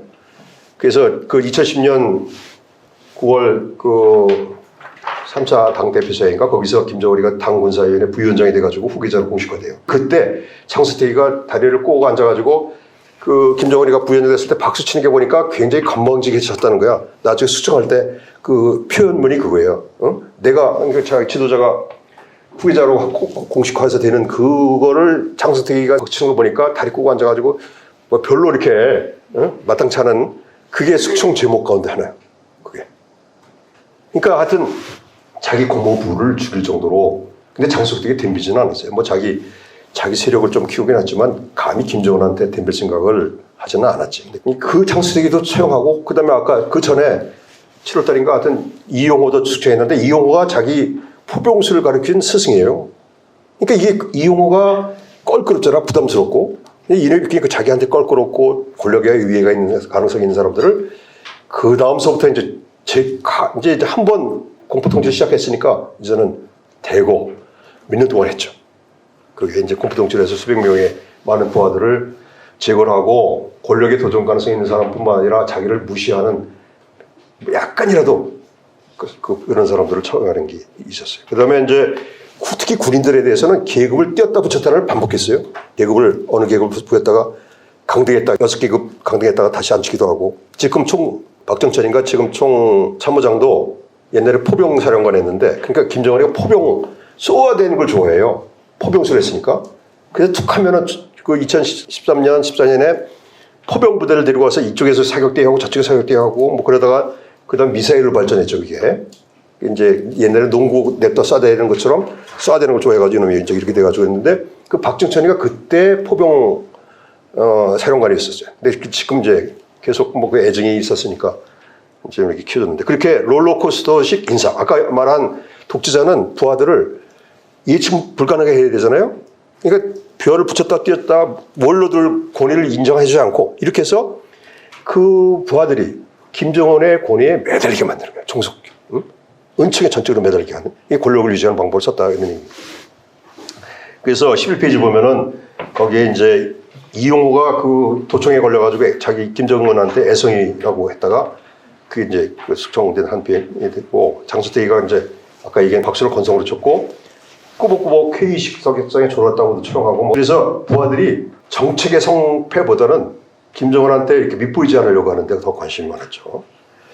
그 다음에 이제 그래서 부하들을 이렇게 많이 권력층 정비하고 나는데 그 다음에 한 게 이제 자기 권력을 제도화하고 이제 치적을 쌓기 시작했어요. 그 2016년 5월에 7차 당대회를 열었는데 그때서부터 이제 유은 통치도 끝내고 선군 정치도 완전히 종식하고 근데 이때서부터 사실상 이제 김정은의 그러니까 2012년 4월에 김정은이가 권력 승계를 한 거는 그때는 형식이었고 실질적으로 김정은의 유일 지배 체제가 된 거는 2016년 아까 5월 이 7차 당대를 계기로 이제는 명실상부하게 김정은의 유일 지배 체제가 공고됐다. 그리고 이제 이때서부터 이제 김정은이가 여러 가지 정책을 제시해 맨 끝에처럼 휘황한 설계도를 제시하고 특히 핵 미사일 고도화에 집중이죠. 그래서 2017년에 핵무력 완성했다고 선언하고 뭐 이런 현상이 있게 된 거예요. 그리고 이제 대중동원도 빈번하게 해서 경제 활성화도 이제 도모하고 그러는데 그랬다가 2018년은 뭐 여러분 알다시피 2017년에 우리나라하고 그 북한하고 김정은이가 수시로 핵실험 해대고 미사일을 발사되는 과정에서 그때 이제 미국에는 트럼프 정부인데 우리나라가 굉장히 그 극도로 긴장된 상태가 있었어요. 그렇죠? 여러분이 기억하나 모르겠다. 나는 그때 이제 은퇴하고 있을 때인데 근데 이 상황을 지켜보면서 야 이러다가 전쟁이 날지도 모르겠구나. 아차하고 그래서 내가 단파 라디오도 사고 네, 그 다음에 물도 말입니다. 물도 준비하고 그 다음에 우리 아파트에 지하실에 얼른 가면 피난해야 되겠구나. 왜냐면 그 뭐죠? 핵 무기가 날라오면은 빌딩 날라오고 이런 거. 근데 미국은 그때 북한이 괌도 포격하고 뭐 이런다고 그랬어요. 하와이도 포격하고. 그럴 때 괌에서는 미국은 민방위 훈련했어요. 피난 훈련하고. 북한이 쏴댄다니까. 그래서 피난 훈련을 하고 대비를 하고 그랬어요. 근데 사실은 우리는 말입니다. 그거 대비해야 되는 게 맞는 거예요. 전쟁이라는 게 여차하면 생기는 거거든. 근데 이건 뭐 설사 얘들이 그러겠냐? 아무도 안 해. 근데 이제 나는 근데 뭐 하여튼 단파 라디오 사고 하여튼 물도 지금 최근에 내가 풀었어요 그거. 가스버너 이런 것도 묶어놓고 그렇게 하다 여차하면 들고 가려고. 우리 집사람이 나보고 당신이 차장까지 했다는 사람이 말이야. 응? 당신이 그러냐? 그랬더니 이제 내가 그거 했다는 들고 우리 처형은 자기도 준비했어. 근데 우리 집사람 나한테 그러냐? 그런데 그게 아닌 거 사실은. 우리도 전쟁 연습을 해야 되고 여참 이래야 덤비지 못하는 거예요. 그리고 인명피해 최소화하고. 근데 뭐 그랬는데 하여튼 그때 그렇게 심각했다는 얘기예요. 2017년 7월, 그 다음에 이제 뭐 나중에 11월. 그러니까 북한하고 우리하고 그때 이제 문재인 정부 초기인데 문재인 정부가 들었었어도 여전히 북한은 지 핵무력 완성. 김정은이가 사실은 그놈이 그게 하나 하려고 하면 끝까지 한다는 게 이게 김정은이가 이제 핵미사일을 개발할 수 있는 성공인이 됐는데 그래서 이제 그 다음에 이제 협상으로 전환됐잖아요. 뭐 그 얘기는 길게 할 수는 없지만 그래서 협상해서 이제 미국한테 제재도 풀고 핵무기도 갖게 하겠다는 게 속셈이에요. 핵 보유국 하에 적당히 이제 양보해가지고 경제 제재도 풀고. 근데 이게 지휘 목표인데 그게 될 리가 없죠. 그랬다가 이제 결국은 이제 정부가 바이든으로 바뀌고 미국하고의 이 대미 대결전이 장기화된다 하는 생각 때문에 다시 경제도 먼저 그때 제재의 효과가 나타나고 코로나 팬데믹 때문에 국경도 봉쇄하고 북한 경제가 이제 무너지기 시작하죠. 이래가지고 문제가 생기기 시작하는 그때 자 10페이지 4단계 이때가 이제 2018년 19년인데 이때는 좀 더 권력층의 그 김기남이라고 이제 최근에 상임위원장하고 김영남이라구나. 그다음 김기남 최태국 같은 원로들이 있어요. 김정은이가 그 친구들을 깔봐 이렇게 원로들인데 만수대 멍멍이 하라는 대로 한다는 거예요. 그런데 그 사람들도 물리치고 그 다음에 이제 권력기관 군기잡기를 채용해야 하고 황교에서 동원해가지고 다시 한번 군기잡기를 해요. 지한테 이렇게 순응하게 김여정도 등하고 그래서 권력층을 좀 더 자기가 이렇게 장악할 수 있도록 친정체로 구축하고 그 다음에 권위도 자기가 수령이라는 호칭도 갖게 되고 그 다음에 옛날에는 정치국 상부위원들하고 같이 이렇게 나란히 앉다가 지 혼자서 이제 물론 요즘엔 다시 같이 앉긴 하는데 그 다음에 이제 여러 가지 권한도 다시 되찾고 그렇게 제도화해서 김정은의 천정체제가 강화되는 게 이제 그때 2018년 19년이에요. 그 다음 페이지 13페이지 이제 지금 2020년부터 지금까지 북한 체제가 이제 사실상 김정은이가 지난 10년 동안 김일성, 김정일과 같은 수령 독재 체제를 물려받긴 했지만 그 실질적인 수령 독재 체제를 보관하는 게 목표였어요. 근데 지금 상황에서는 거의 그게 과거 그때처럼 복원됐다 이렇게 얘기할 수 있어요. 그래서 김정은의 권위가 절대화되고 왜냐하면 이제 단순한 세습 지도자가 아니에요. 김정은은 이제는 그 자기의 이름으로 김정은주의라는 그 사상도 체계도 만들고 치적이 사실은 결정적이었어요. 그 치적이 뭐냐면 두 가지예요. 하나는 핵 개발한 거하고 또 하나는 북한을 전략국가로 만들었다는 거예요. 북한이 핵 보유국가 됐다. 김일성, 김정일이가 60년 동안 했던 거를 김정은이가 5년도 안 돼서 그거 핵 보유국가 만들었다는 거예요. 그랬더니 북한이 핵 보유국가 되니까 트럼프도 시진핑도 남조선에 있는 문 대통령도 자기 와서 급신거리더라 이거야. 그러니까 그 강대국 푸틴도 마찬가지고 강대국 60, 70대 지도자가 우리 수령 그러니까 40대, 30대인가? 여기한테 급신거린다는 거예요. 북한이 전략국가가 됐다는 거예요. 자기들 북한 선전이. 그래서 이 동북아 질서를 핵을 가지고 있기 때문에 자기들이 쥐락펴락 할 수 있는 그런 북한의 위상을 높였다는 거예요. 응? 김정은이 치적이야. 그때 북한의 경제는 개판이 되는 거예요. 벌써 2017년 이후 지난 시간에 여러분 배웠겠지만 북한 경제는 무너지기 시작해서 고난의 행군 시기 못지않게 굉장히 거의 인민들이 굶주린 상황이 됐고 심지어는 김정은의 지갑도 이제 비기 시작해요. 이제. 그래서 부하들한테 줄 용돈도 없어졌어. 그러니까 부하들이 불만이 많아지고 이제 이렇게 되는데 그런데도 불구하고 김정은의 권위가 이렇게 절대적일 수 있는 거는 바로 그 치적 때문에 그런 거야. 그걸 그렇게 선전하니까. 그치 실제로 여러분 봤잖아요. 트럼프하고 악수하고 세계적인 지도자가 되고 김정은 뉴스가 나온 걸. 그걸 반복해서 인민들한테 하니까 야 내가 배는 고프고 우리 국가가 이렇게 하지만 군사적으로나 뭐 이런 전략적으로는 김정은 원수께서 이렇게 만들어놨다 하는 걸 이게 먹혀 들어간다는 거예요. 그래서 지난번 8차 당대회 때도 그렇고 경제가 개판이고 경제가 안 돼서 미안하다 하는 얘기를 김정은이 하면서도 또 한편으로는 내가 그래도 아버지 할아버지가 못한 걸 내가 해냈지 않았냐? 그 자랑했어 또 한편으로. 이게 먹혀 들어가서 김정은의 권위가 김정은의 그 수령 독재주의가 굉장히 공고화됐다. 어떻게 보면은 트럼프가 김정은을 수령으로 만들어준 거나 다름없어요. 이게 이제 북한 체제에 먹혀 들어간 거지. 그래서 여러분 그 정치학에서 그 지배의 유형이 전통적 지배, 합리적 지배, 카리스마적 지배 뭐 이런 게 있어요. 전통적 지배는 왕처럼 이제 세습해서 이제 이어받아가지고 전통적 권위에 이전해서, 합리적 지배는 정책을 잘해서 인민들을 잘 살게 해서, 카리스마적 지배는 그 다음 단계가 이제 신성시 되는 거예요. 이 김정은은 말입니다. 김정은의 지배 유형이 내가 보기에 얼핏 그런 식으로 발전할 수 있었던 거예요. 자기 아버지 세습됐다가 어떻게 보면은 북한이라는 그 나라를 핵을 갖고 트럼프와 맞상대해주는 그런 나라로 만들었고, 합리적.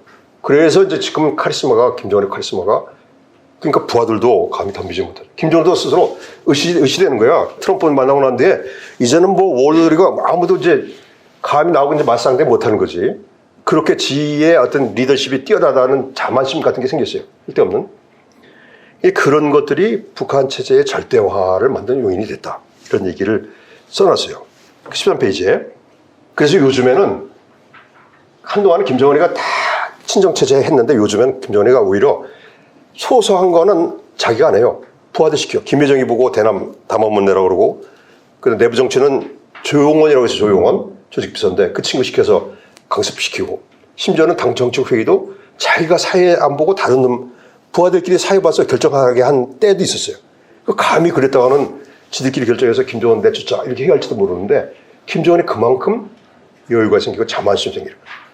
그러니까 당이라는 게 옛날에는 김정은의 지배를 정당화하는 그런 제도하는 기구인데, 이제는 완전히 김정은의 그 수령 독재를 실행하는 그런 집행기구 성격으로 완전히 전락했죠. 그렇게 김정은의 권위가 제도화돼 있고, 그만큼 김정은이가 여유를 부릴 정도로, 지금 말입니다. 코로나 때문에 혹은 인민들이 그 인도에서 쌀을 뭐 구걸한다고 그러는데, 그럼에도 불구하고 이놈이 이제 배짱 여유를 부릴 수 있는 상황이 될 정도로 권위가 굉장히 공고화됐어요. 그런 얘기가 13페이지. 여러분 이거 한번 읽어보면 다 무슨 말인지 이해할 수 있을 거예요. 그 다음에 14페이지. 그래서 그러면 김정은이가 어떻게 해서 지금 이런 권위 절대화, 수령 독재에 성공했느냐. 3단계 일단 과정을 거쳤어요. 3단계 과정. 아까 얘기한 것처럼 자기가 신속하게 권력을 이어받고 측근들을 바꾸고, 그 다음에 이제 아버지 후궁에서 벗어나고 자기 권위를 이제 할아버지, 아버지 권위와 비슷하게 절대화시킨 거죠. 이런 단계적인 절차를 거치는데 성공했고, 그 다음 14페이지 밑에 있는 것처럼 그런 과정을 거쳤는데, 이게 성공할 수 있는 요인이 뭐냐 하는 게 이제 15페이지에 있어요. 내가 4가지 김정은이가 권력을 공고화시키는 요인이 15페이지에 써놨는데, 우선 그 김정은의 리더십의 특성이 뭐 좀 작용했다. 아까 말한 대담성, 폭군적인 리더십. 이게 우유부단하지 않고 처음서부터 이제 이 덤비는 그 부하들을 이렇게 이제 그 보였던 거, 호전적인 그게 하나의 성공 요인일 수 있었어요. 근데 그 결과 김정은이 2012년에 저기 됐잖아요. 세습했는데, 2013년에 내가 아까 말씀하신 것처럼 내가 이제 차장을 했는데, 근데 이게 이제 김정은 체제가 새로 들어섰고 우리도 박근혜 정부가 새로 들어섰으면 뭔가 이렇게 초기에는 대화의 여지가 있고 그런데 이게 전혀 없어요. 오히려 김정은이 수시로 3월 달에 전방에 와가지고 연평도 그 앞에 있는 가까이 있는 섬 뭐 이런 데 와가지고 남조선을 어떻게 그 초토화시키겠다 뭐 이런 거를 김정일도 옛날에 그랬어요. 그런데 공개하지 않았어. 노동신문에 보도 안 했어. 근데 이놈은 거기 와서 그런 얘기를 하면서 그게 노동신문에 공개를 하는 거야. 굉장히 호전적인, 우리 대남 정책이 굉장히 호전성이 굉장히 심해졌어요. 근데 그게 왜 그랬냐?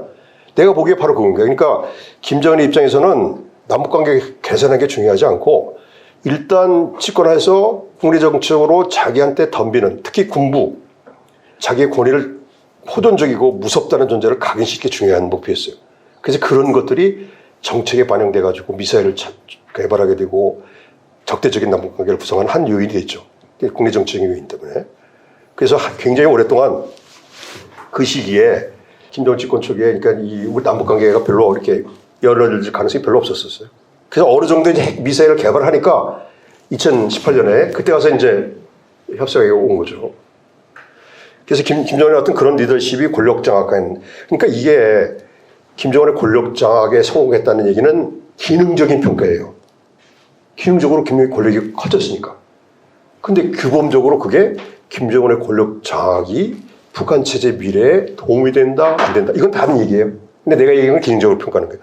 그게 북한 체제의 발전에 도움이 된다 하는 얘기는 규범적인 평가라고 하는데 이거는 이제 별도의 문제고 여하튼 기능적으로 김정은의 어떤 폭군적인 리더십이 도움이 됐다. 두 번째, 지배연합을 재편해서 가산제를 구축했다. 이게 뭐냐면은 자기 부하들을 자기 신하, 가산, 가신, 자기 집에 있는 신하, 귀족도 아니고 자기가 월급 주는 모som 같은 그런 존재로 만드는 거예요. 그러니까 아까 얘기한 김정일이가 임명해준 그 부하들을 전부 바꾸고 자기가 직접 임명하고 그 다음에 그 친구들도 수시로 바꾸고 또 뭐 조금만 이상하면은 계급도 띄었다 붙였다 하고 뭐 이런 식으로 해서 이 주군의 은총에 전적으로 매달리는 그런 관계를 만들었어요.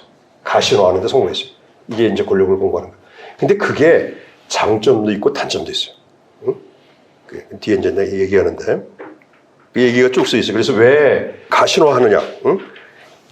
자기의 집의 신화 혹은 가산제를 하느냐 하는 이유가 그 쭉 써 있는데 권력을 장악하는 과정에서는 걔들이 엘리트들의 협력이 필요하죠. 그래서 도와요. 권력을 장악하는 데 성공하면 일단 독재자는 그 친구들한테 진 빚을 생각하지 않아요. 그 친구는 나한테 맹종하게 만들어야지. 그렇기 때문에 엘리트들을 이렇게 총속화시키는 전략이 대부분의 독재자들이 하는 거다 하는 얘기가 쓰여 있습니다. 그 다음 26페이지에 그런 얘기를 내가 여러 번 얘기했기 때문에 여하튼 심지어는 뭐 그러니까 이 건성건성 박수 친다고 그러고 회의하는데 뭐 안경 벗고 닦았다고 해서 부총리인가 하여튼 이게 하는 게 그러니까 이렇게 무서운 짓이라는 걸 각인시키는 효과를 발휘하는 거죠. 어? 이게 독재자의 속성이에요. 그 다음에 예측 불가능한 행동을 하게 되고 그 다음에 세 번째는 이제 당위 체제 또 군부 길들이기. 그러니까 김정일 때는 선거 정치죠. 왜 김정일이 선거 정치를 했는지 선거 정치는 뭘 노리는 건지 뭐 이것도 여러분들이 보고 있으니까 읽어보면 되고 그래서 이제 김정은은 당을 앞세울 수밖에 없었어요. 왜냐하면 김정은은 이미 권력이 김정일은 공고가 됐고 김정은은 권력을 공고화시킨 과정을 진행해야 되는데 당이라는 게 바로 정치기관이에요. 응? 정치. 그러니까 엘리트들 간의 관계, 인민들의 관계에서 사상 선동 주입하고 그 다음에 여러 가지 제도를 만들고 하는 게 당이기 때문에 당을 이용할 수밖에 없죠. 그래서 김정일도 그걸 알고 중앙당을 복원해서 김정은을 돕도록 했어요. 그래서 선군 정치가 선당 정치로 바뀌었어요. 근데 사실은 이제 김정은이가 집권 초기에 자기 아버지 장례식 치른 날 2011년 12월 28일 그 장례식을 치르는 날 그 장례식을 잘 치렀다라고 하면서 간부들 모아놓고 한 얘기가 있어요. 너희들 고생했다. 내가 그 7인방 응구차를 이렇게 가게 한 그 7명 그 사람들도 내가 뭐 정했다. 뭐 이런 얘기. 그래서 평양의 시민들이 열심히 참 울어줘가지고 눈도 오는데 하여튼 장례 잘 치렀다. 뭐 이런 이례적인 얘기를 하고 그 다음에 한 얘기 뭐냐면 경제를 살려야 된다. 이런 얘기 했어요. 정치적으로. 경제 개혁을 해야 된다. 이런 얘기를 했어요. 그 제가 취임한 첫날 자기 아버지 장례전은 그날 경제 개혁에 대한 관심이 있었어요. 왜냐하면 지가 지도자가 됐으니까 북한 경제가 개판이잖아요. 더군다나 스위스 같은 자본주의 체제에 와서 살으니까 이 사회주의의 경제에 대해서 김정은이 이해할 리가 없죠. 그래서 그게 12월 28일 담화라고 그러는데 내 책에 아까 말씀드린 그 경제개혁 김정은이가 처음에는 그래서 경제개혁을 하자는 그런 주의였어요. 그런데 이게 오래가지 않았어요. 그 다음에 즉 9월달 되니까 이제 당 간부한테 얘기를 들은 거라 아 이게 경제개혁을 하다가는 특권 계급이 없어지고 이러다가는 이 독재 권력이 위태위태합니다. 자기 아버지도 그 경제개혁을 하려고 했다가 결국은 안 했습니다. 이걸 다 일로 바치는 거예요. 김정은이가 그걸 나중에 이제 이해하고 경제에 대해서 별로 적극적이 안 했어요. 그래서 초기에는 김정은도 선경, 선당, 경제와 당 중심의 정치를 하려고 했어요. 그런데 이제 정치의 속성을, 독재고 정치의 속성, 그 다음에 이 핵 미사일을 이제 관심을 갖기 시작하고 이렇게 관심사가 바뀐 거죠. 그래서 이제 김정은의 정치가 바뀌기 시작했는데 이게 이제 성공했다는 거죠. 그 다음 10페이지에 그 다음에 이제 핵고도화 및 대미 정상회담 영도 없죠. 이게 김정은의 권력, 김정일 지배가 절대화될 수 있는 아까 얘기한 그겁니다. 그러니까 트럼프가 김정은을 실험으로 만드는 거나 다름없어요. 그래서 이제 김정일 권위가 절대가 되고 뭐 이렇게 된 거죠. 그 다음에 이제 그래서 김정은의 권력구조의 특징을 김정은 시대에 비교를 하면은 18페이지에 달라진 얘기만 살펴보겠습니다. 김정일을 하고 김정은하고 권력구조가 어떻게 달랐느냐. 선군 정치에서 선당 정치로 바뀌었다. 근데 그 속에서 그 당이 집체적으로 토의하고 국가의 중요한 한 결정하고 하는 그런 합리적인 정책 기구 역할을 한다고는 볼 수 없어요. 수령의 독재 지시를 이행하는 실천국의 성격이 아주 강해요. 만약 당한테 그러한 권한을 주면 김정은의 권력이 위태하죠. 그런 권한을 줄 리가 없어요. 조용원이라는 조직비서가 사실상 그 당을 관리하면서 김정은 대신 그래서 이제 당 독재를 하고 있고, 그 다음에 김정일은 자기 아버지 김일성하고 같이 공동 통치할 때 도처에 자기 측근을 심어놨어요. 비선 통치. 그리고 김정일은 그 은둔 통치라고 해서 적극적으로 공개 활동을 별로 안 했어요. 근데 반면에 김정은은 김일성처럼 공개 통치를 하고 측근, 공식 제도와 비공식 제도가 좀 일치되는 그런 현상을 보였고, 그 다음에 군부. 김일성 때는 말입니다. 김일성 때는 군부를 누가 지배했냐면 오진우라는 사람이 지배했어요. 오진우. 인민군역부죠. 오진우가 그 밑에 있는 총참모장, 그 다음에 정정치국장 이렇게 해서 분할 통치를 안 했어. 근데 김정일은 군부가 배신할까봐 인민무력부장, 총정치국장, 총참모장 요 세 기관을 분할했어. 그래서 각각 다른 사람을 임명해가지고 덤비지 못하게 서로 감시하겠죠. 대신 여기 있는 지휘관들을 종신제 오랫동안 썼어요. 근데 김정은은 분할 통치를 하면서도 요 지휘관들을 수시로 바꿨어요. 김정은은. 그래서 굉장히 1년 단위로 바꿨어요. 권력기관, 공안기관도 마찬가지고. 그래서 자주 바꿨어요. 그러니까 덤비지 못하게. 그래서 이제 자기원칙에 매달리게. 이게 이제 그 다른 점이고, 공포 통치도 김정일 때도 했어요. 물론 숙청 많이 했어요. 김정은도 했는데 두 사람이 약간 차이가 있어요. 김정일은 숙청을 하면 숙청했다가 재활용했어요. 데려왔다 다시 쓰고 용서해주고. 근데 김정은은 처형해버렸죠. 아주 무시무하게 한.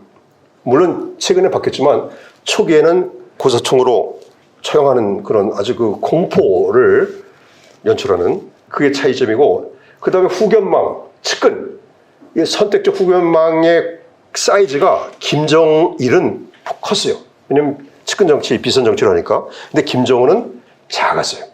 왜냐면 제도화하고 이제 그러긴 했는데, 또 하나의 이유는 경제가 어려우니까 보상 기제가, 보상에 돈 이 주머니에 차줄 그게 이 파이가 적은 거야. 그러니까 후견망이 작아지고 결국은 증가겠지. 그래서 또 뭐 수총 나간 사람도 많아졌으니까 저런 측면도 있고, 이게 이제 차이점이고, 그 다음에 권력 엘리트들의 그 분위기가 김정일은 말입니다. 그 부하들이 김정일이가 알아서 뭐라고 지시 안 해도 알아서 겼어요. 수령의 뜻을 알아서 지가 알아서 정책을 하고 만들었는데, 김정은은 뭐라고 그랬냐면은 내가 시키는 것만 하라고 그랬어요. 응? 그러니까 알아서 기지도 않고 시키는 것만 하는 보신주의, 이게 팽배했고, 그 다음에 김정일 때는 비교적 공동 운명체 의식이라는 게 있었어요. 근데 이 김정은 때는 그게 갈수록 적어지죠. 왜냐하면 계속 공포 통치하고 보상도 안 해주고 그러니까 권력층의 그 분위기가 좀 바뀌었다는 얘기입니다. 이제 이게 다른 점이고, 자, 그래서 김정은의 권력체계하고 김정일의 권력체계가 어떻게 다른지 얘기를 했고, 그 다음에 이제 19페이지. 이런 북한 김정은의 권력이 그러면 계속될 것이냐 하는 얘기입니다. 이거는 이제 우리가 앞으로 계속 생각하고 또 이 관찰하고 먼저 고민해야 할 문제인 거죠. 근데 하여튼 외형상으로는 김정은의 권력이 굉장히 강화됐죠. 강화됐지만 부작용이 많아요. 양면성이. 이 사람들이 그러니까 김정은하고 한 배를 탔다. 내가 이 체제를 끝까지 잘 우리 북한 정권의 미래를 위해서 이렇게 해야 되겠다 하는 그런 의식이 거의 희박해졌어요. 그래서 여러분 잘 알잖아요. 면종복배 이런 말 알죠? 동상이몽. 이게 전부 숙청하면서 북한 간부들이 동상이몽. 그러니까 딴 생각한다는 거예요. 겉으로는 면종 다른 척 하면서 뒤에서 딴짓한다는 거죠. 부하들이. 보신주의, 패배주의, 체제에 대해서 그 회의감. 이게 간부들 일반적인. 북한이 수시로 공개적으로 간부들을 비판할 때 쓰는 게 보신주의, 패배주의. 물론 부패 뭐 이런 것도 있지만, 그러니까 북한 권력 엘리트들이 김정은의 권력이 공고화되는 데 성공했지만 권력 엘리트들의 어떤 그 정책에 대한 효율성 혹은 집행 의지 이거는 갈수록 반대 방향으로 가는 거예요. 핵을 가져가지고 지금 핵고다에서 미국이 넘보지 못하고 우리도 사실은 그 문제가 생기는 그런 상황이 됐어요. 그래서 체제 억제력 혹은 뭐 선제 공격하겠다 그러는데 이게 김정은한테는 오히려 문제가 될 수 있어요. 지금 호랑의 등에 탄 형국이에요. 내려올 수도 없어 이제 김정은은. 그냥 경제적인 제재가 부과되고 이거 지금 절대가 됐어요. 핵무기 보유가. 그런 바람에 정책이 왜곡이 되고 또 압박은 계속 가해질 수밖에 없는 거죠. 우리도 마찬가지죠. 그 포기할 때까지. 그러니까 이거는 어떻게 보면은 사실은 북한이 말입니다. 우리 민족끼리 뭐 이런 주장을 해요. 그 다음에 이제 주체성 이런 얘기를 해요. 옛날에는 통일을 위해서 다른 사람들이 특히 외교하는 사람들이 통일 외교를 강조해요. 그래서 이제 우리 남북이 하나라는 걸 보여주고 또 같은 민족이라는 걸 보여주고 그러니까 통일되면 다른 나라가 간섭하지 않게 다른 나라 설득하는 노력이 필요하다 이런 얘기를 하는데 근데 나는 그때 그거 왜 하냐 다른 나라가 별로 통일에 관심도 없고 우리끼리 살아면 되는데 그러니까 예컨대 북경에서 우리가 남북이 한 피안이 돼가지고 중국하고 축구 시합 한번 해봅시다. 그러면 중국 사람들이 저 나라가 같은 민족이로구나. 당연히 그렇거든요. 이런 것들만 하면 된다는 그런 생각이었어요. 근데 지금은 어떻게 됐냐면은 김정은이 핵무기를 개발하면서 북한 문제가 국제화됐어요. 그러니까 쟤들이 폐쇄와 단절해서 뭐 우리 민족이라고는 하지만 우리 북한 문제를 남북 간의 이 문제를 국제적인 문제로 만들어 버렸어. 그러니까 우리끼리 해결할 여지가 없으신 거예요.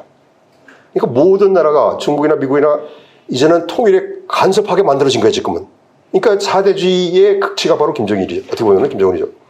그래가지고 우리 북한 문제, 통일 문제가 국제화되는 그런 부작용을 낳았는데 여하튼 그건 또 다른 말로 얘기하면은 결국은 북한도 우리도 뭐 그 불고개의 영향을 받긴 하지만 그런 국제 레지임의 어떤 영향을 받는 그런 체제가 돼버렸어요.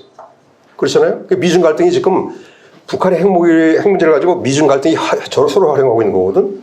이게 북한에 항상 덕이 된다고만 볼 수 없는 거예요. 이 핵 개발이 되는 게. 그럼 우리는 또 그거 포기시키지 않을 수 없잖아요. 계속 압박해야 되고. 이게 북한의 미래 장점이 되지 않은 거죠. 근데 최근에 또 어떤 현상이 생기냐면은 아까 얘기한 보신주의, 패배주의 말고 북한이 이상한 표현을 쓰기 시작했어요. 그 19페이지에 있듯이 간부들의 비당적, 비혁명적 행위, 인민들은 비사회주의 혹은 반사회주의 행위 이걸 단속했어요. 몇 년 전부터. 그러니까 자본주의를 동경하고 장사하고 하는 건데 근데 간부들에 대해서는 패배주의, 보신주의라는 표현을 썼는데 최근 들어와서 비당적, 반당적, 비혁명적 행위 이 얘기를 쓴다는 얘기는 북한의 엘리트들이 체제에 대해서 사회주의 체제 혹은 김정은 정권 리더십에 대해서 부정적인 생각을 갖기 시작했다 하는 그 근거가 아니냐 하는 생각을 이제 내가 하는 거죠. 이제 그 근거가 또 있어요. 20페이지 보면은 간부 혁명화라고 돼 있는데 작년에 김정은이가 전당의 간부 혁명화를 하자라고 얘기했어요. 넷째, 다섯 줄에 그 다음 줄에 보면 뭐라 돼 있냐면은 김정은이가 한 얘기인데 첨예한 경제 문제를 풀기 전에 간부 혁명부터 일으켜야 한다. 지금 북한의 경제 문제가 아주 첨예하잖아요. 작년에 한 얘기인데. 근데 그거보다 더 중요한 게 간부 혁명이라는 거예요. 간부 혁명. 그러니까 자기 지시를 제대로 안 따르고 보신주의, 패배주의 이게 체제 발전에 장애가 된다는 거예요. 이게 경제 문제도 더 중요하다는 거예요. 뭐 이런 얘기도 하고 그 다음에 이제 그 밑에 당 생활지도 일꾼 강습회라고 해서 당 생활지도 일꾼이라는 게 뭐냐면은 당 조직지도부가 하는 일 가운데 하나가 당 생활지도과라는 게 있어요. 그래서 조직지도부에 있는 이 간부들은 거기 있는 지도원 한 사람이 저쪽 도당 책임서를 거의 관리할 정도의 힘이 있는 사람이에요. 그 사람들이 일거수일투족 정통 관리를 해요. 이 사람들을 전부 집합시켜가지고 간부들의 감시를 잘하라 하는 그 총화를 했어요. 그만큼 북한 간부사에 대한 통제가 심화되고 있다는 거예요. 그러니까 그 북한의 간부들이 독재자한테 덤빌 가능성이 있는 게 인민입니까? 간부들입니까? 응? 독재자가 무서워하는 게 어느 계층인 거예요? 응? 내가 여러분들한테 여태까지 그 얘기했는데 주민 얘기는 안 했잖아. 주민들이 부태다고 봉기한다는 얘기 안 했잖아. 간부 얘기만 했잖아. 그리고 독재자가 간부들을 어떻게 엘리트들을 어떻게 곧 썩는다는 얘기만 했죠. 그러니까 엘리트들이 결국은 덤빈다면 체제 변동은 인민들을 보다는 권력 엘리트들이 할 가능성이 많아요. 구테타나 권력 투쟁이나. 그래서 이제 그 사람들의 생각이 바뀌기 시작했다. 그래서 더군다나 이제 아까 얘기한 북한이 이제 완고하게 자유주의를 지키긴 하지만 여러 가지 정치 변동은 갑자기 일어나는 거예요. 응? 예측할 수가 없어. 이미 북한 사회에 그 북한 체제 주민들은 물론이고 간부들도 체제에 대해서 이렇게 별로 달갑지 않은 그런 분위기가 팽배되어 있어요. 그걸 갖다가 이제 정치 변동의 기저효과, 기저요인이라고 그러는데 거기에 트리거, 불을 붙일 수 있는 요인이 있으면 이게 폭발하는 거예요.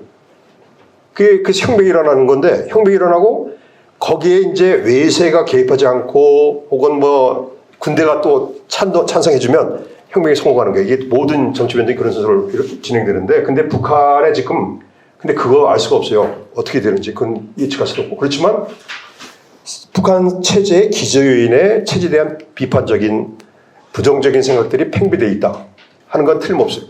근데 그게 정치 변동으로 이어질지는 불확실해.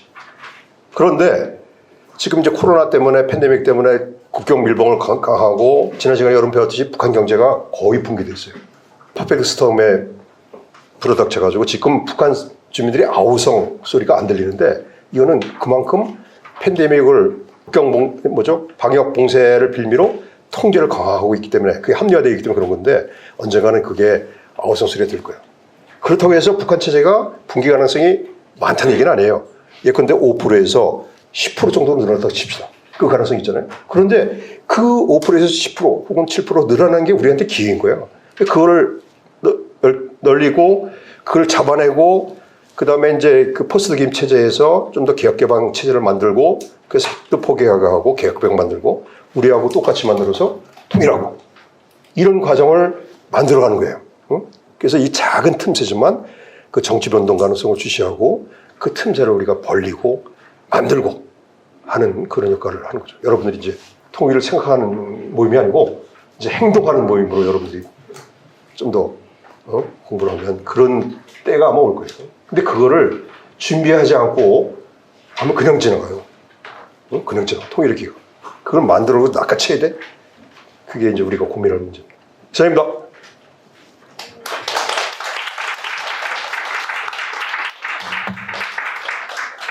질문. 두 가지 질문 한번 하겠습니다.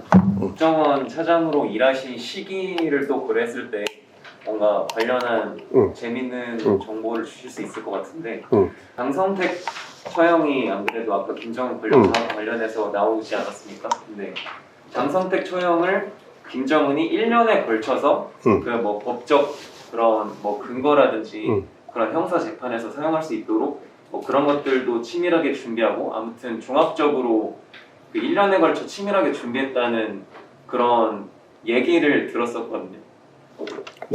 그 얘기 다 할까? 시간이 없으니까. 네. 그 다음 얘기해봐. 그래서 그거에 대한 어떤 일하시면서 실제로 알게 된 뭐 정보상의 그런 근거가 있는지. 그래.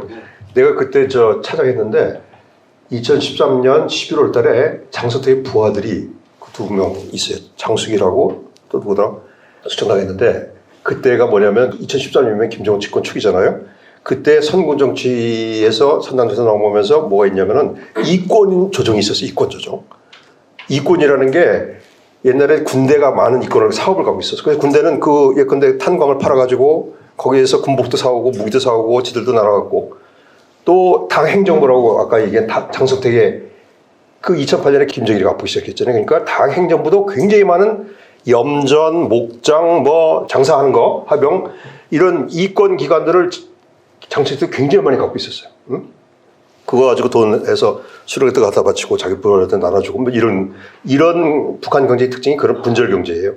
그런데 그때 이권 조정을 하기 시작하는 거야. 김정은이가 군대에 있는 거를 빼가지고 군대에 있는 걸 대수좀 이제 내각으로 넘기고 뭐 이제 조정을 하는데 근데 이제 군대에 있는 걸 빼주다 보는데 어떤 현상이 생기냐면은 장성택이가 갖고 있는 염전을 염전인가? 하여튼 뭐 여러 가지 이권인데 그거를 어느 부대가 자기 부대 앞에 그 염전인데 이거를 원래 군대가 갖고 있는 거다. 근데 그걸 장성택이가 그 조정해서 가져갔는데 이거를 우리한테 주시오라고 김정은한테 보고를 했어요.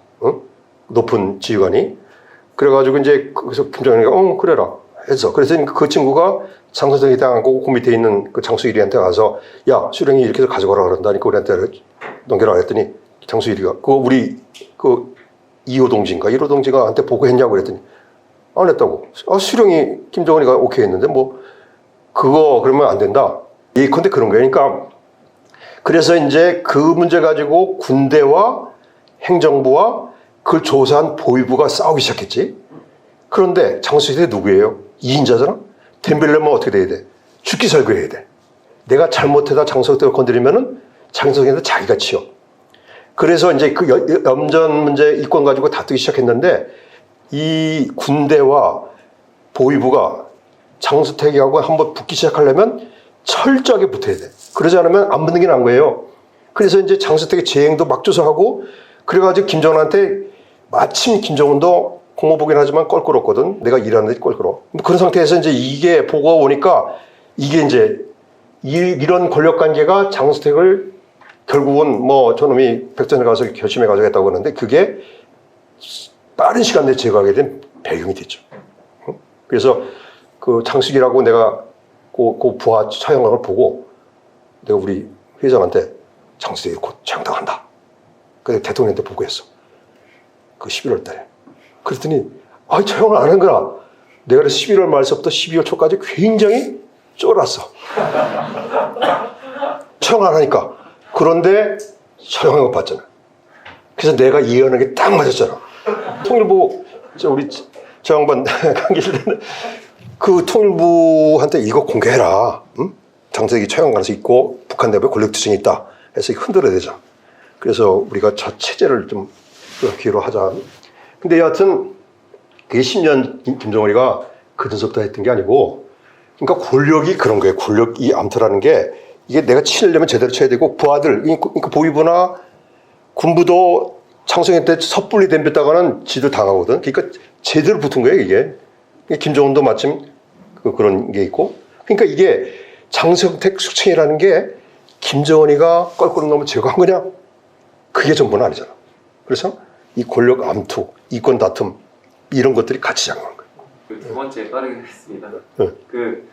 아까 이것도 이제 김정은의 권력 장악 초기와 관련된 건데 그 예를 들면은 김정일 사망 직후에 뉴스를 보면은 또 집단 지도 체제로 가느냐 뭐냐 이런 약간 위시풀한 탱킹이 있었는데 예전에 이제 김일성 사망 때를 공부를 하면서 그때 당시에 사망 속보 뉴스를 또 제가 한번 봤었거든요. 근데 그때도 김일성 사망 직후에 지금 저희가 보기에는 아까 차장님께서도 말씀하셨듯이 김정일은 이미 74년부터 20년 동안 후계 체제를 굉장히 공고해왔고 자기한테 도전할 사람이 없었는데도 그 당시 뉴스에도 뭐 김정일 1인 체제가 아니라 집단 지도 체제로 가는 거 아니냐 이런 희망 섞인 뉴스가 굉장히 다 그냥 일반적으로 깔려 있더라고요. 근데 그게 이제 김정은 때도 그러했는데 이제 그런 것이 실제로 저희는 지금 이제 사후적으로 어떻게 됐는지를 보고 알 뿐이고 정말 그렇게 사망 직후에는 1인 지도 체제로 갈 가능성보다는 집단 지도 체제로 갈 어떤 조짐들도 실증적으로 있어서 그런 뉴스들이 나오는 거죠. 많은 분석가들의 분석이 은근히 참 낮은 분석력이라거나 근데 그거는 그 언론이 그런 거예요. 언론이 대부분의 심지어 CIA는 말이 미국의 사고 북한이 합리적으로 결정하고 권력 다툼하고 파벌이 있어가지고 이렇게 하고 그렇게 얘기를 해. 그래서 옛날에 북한이 핵 개발할 때 90년대 핵 개발할 때 뭐라고 그러냐면은 자기들은 핵을 좀 뭐 이렇게 통제하고 하는데 원자력 총국에서 반대한다. 군부가 반대하기 때문에 이제 김정일이가 그래서 자기들 할 수 없다 이렇게 얘기하는 거야. 그러니까 이게 이 권력기관 간의 하여튼 갈등, 우리한테 그렇다. 그렇게 얘기하니까 북한은 아마 쟤들의 그 개발하는 쪽에 어떤 그하고 암투가 있다고 그러는. 그래서 그런 얘기 하지 마라.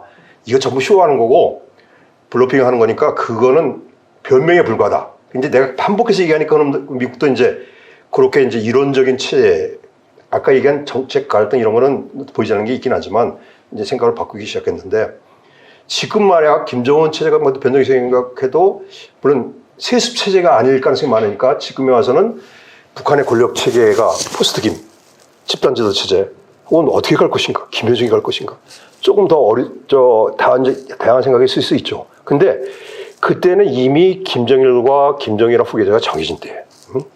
그래서 그렇지 않은 관찰자도 있고 언론도 있을 수 있지만, 근데 이제 정부의 판단은 내가 보기에는 그건 아닌 것 같아요. 그래서 그거는 뭐 언론이 그런 얘기할 수 있는 거고, 그래서 그게 정보라고 볼 수는 없는 거죠. 근데 아까 내가 여기도 얘기했지만, 그래서 집단지도 체제로 갈 수도 있는 거예요. 근데 김정은이가 아까 얘기한 것처럼 포악하게 대단성 보였고 착착했고, 이 부하들은 28살짜리 애석 지도자가 경험도 없는 친구가 지도자가 되면 그 친구를 만만하게 내 쪽으로 포획, 그놈을 내치는 건 아니고 나하고 더 연계를 많이 시켜가지고 내가 더 많은 여러 가지 이권 혹은 그 권력 지분을 더 많이 가지고 있도록 그렇게 하고 싶어 하는 거야. 그런 암투가 생겼어요. 김정은을 둘러싸고 지도자를 둘러싼 권력기관 간의 암투, 이게 권력정치야. 다툼, 충돌, 이게 모든 기관에 있는 거예요. 그렇지만 파벌이라는 건 없어요. 파벌이라는 거는 정치적인 이해관계를 갖고 정치적인 권력 장악을 위해서 하는 그게 파벌인데, 북한의 파벌 정치는 장승태이가 이제 소왕국을 구축하고 그랬지만 아직 파벌로는 발전 못했죠. 자, 작년에 아까 우리가 2030 세대 예를 들어서 질문드릴 게 있는데요. 우리 이쪽에서 2030 세대 혁명운동 사태 때 북한에도 그 많이 그 청년들한테도 많은 영향이 있는 것으로 제가 알고 있는데, 그러니까 뭐 우리 2030 그 세대 청년들 문화를 그 북한 쪽에도 많은 영향을 받을 건데, 그 당시 그 북한 그 주민들 그 민중들 반응이 어땠는지 그게 좀 궁금하고요. 뭐에 대한 반응? 우리 문화에 대한. 네. 그런 주민들 반응이 어땠는지 그게 좀 궁금하고요. 그리고 지금 뭐 북한 정권에 어떤 민중들의 지지로 인해서 지금까지 계속 70년 이상의 단계적으로 집권한 것으로 제가 그거 알고 있는데, 그게 만약 그게 군부나 뭐 어떤 엘리트층 그냥 강압적인 민중들의 지지라면 그게 어떤 한계가 있지 않나, 저 그런 생각이 많이 들어가지고 이거에 대한 전 사장님에 대한 견해를 듣고 싶어서 질문드립니다. 그러니까 그 요즘에 북한 주민이 김정일이가 고난의 행을 거치고 나는데 권력 승계하는데 김정일이가 뭐라고 그랬냐면은 우리 인민이 착하다. 응? 왜냐면 90년대 고난의 행군 때 많은 사람이 굶어 죽고 그러는데 나한테 덤비지 않았다. 굶어 죽으면서도. 그래서 우리 인민이 착하다. 그래서 내가 그 덤비지 않는 우리 인민을 위해서 그때 이제 2000년 들어와서 이제 개혁 개방 좀 하고 이제 여러 가지 니우 밀레니엄 때인데 마침 뭐 실리 실적 강조하고 뭐 조금 정책 변동이 있었어요. 김정은도 요즘에 그 가끔가다 우리 인민이 착하다 이런 얘기를 해요. 그런데 지금 북한의 주민의 의식 구조가 완전히 바뀌었어요. 옛날에는 그 고난의 행군 때까지만 해도 모든 먹고 사는 문제를 해결하는 게 국가야. 배급제, 직장 가는 거, 뭐 모든 거 국가 결정해. 그렇기 때문에 국가에 천적으로 의지하지 않으면 내가 굶어 죽으면서도 그 위대한 수령님 만세하고 굶어 죽어야 돼. 왜냐하면 내 아들이 결국은 내 아들을 보살피고 할 수 있는 건 국가밖에 없으니까.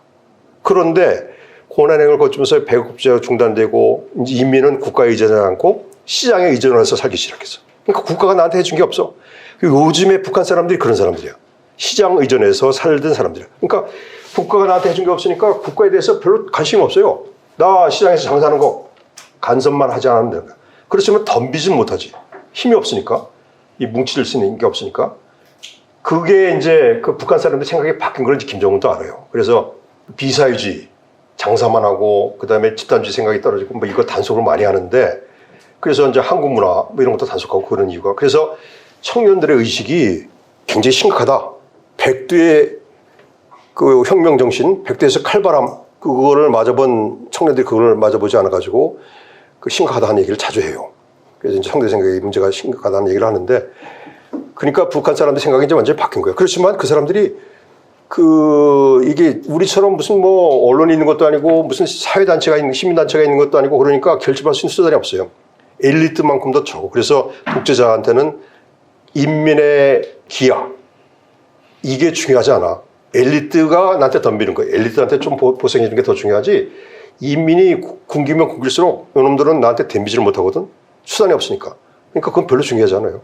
인민의 그 봉기에 대해서는 별로 관심이 없고 뭐 덤빌 능력이 별로 없어지니까 오히려 이 사람들이 그 혁명의 원리에 의하면 잘 쌓는 타임이 있다가 좀 더 잘 쌓는 그 제이커브 이론이라고 이런 기회가 상실되면 오히려 더 덤비는 기회가 생긴다는데 여하튼 그래서 주민들이 그 이 정치 변동에 그 나설 가능성은 크지 않아요. 크지 않고 그렇지만 그 주민들도 선호 위장 아까 얘기한 면정복배 동상 면정복배하는 것처럼 이 사람 주민들도 겉으로는 선호 자기가 좋아하는 거를 위장한다는 거야. 실형님 노동당 만세하지만 속으로는 시작이 중요하고 내가 먹고 사는 게 중요하죠. 그런 게 팽배되기 때문에 북한 체제의 균열 현상이 생긴 거야.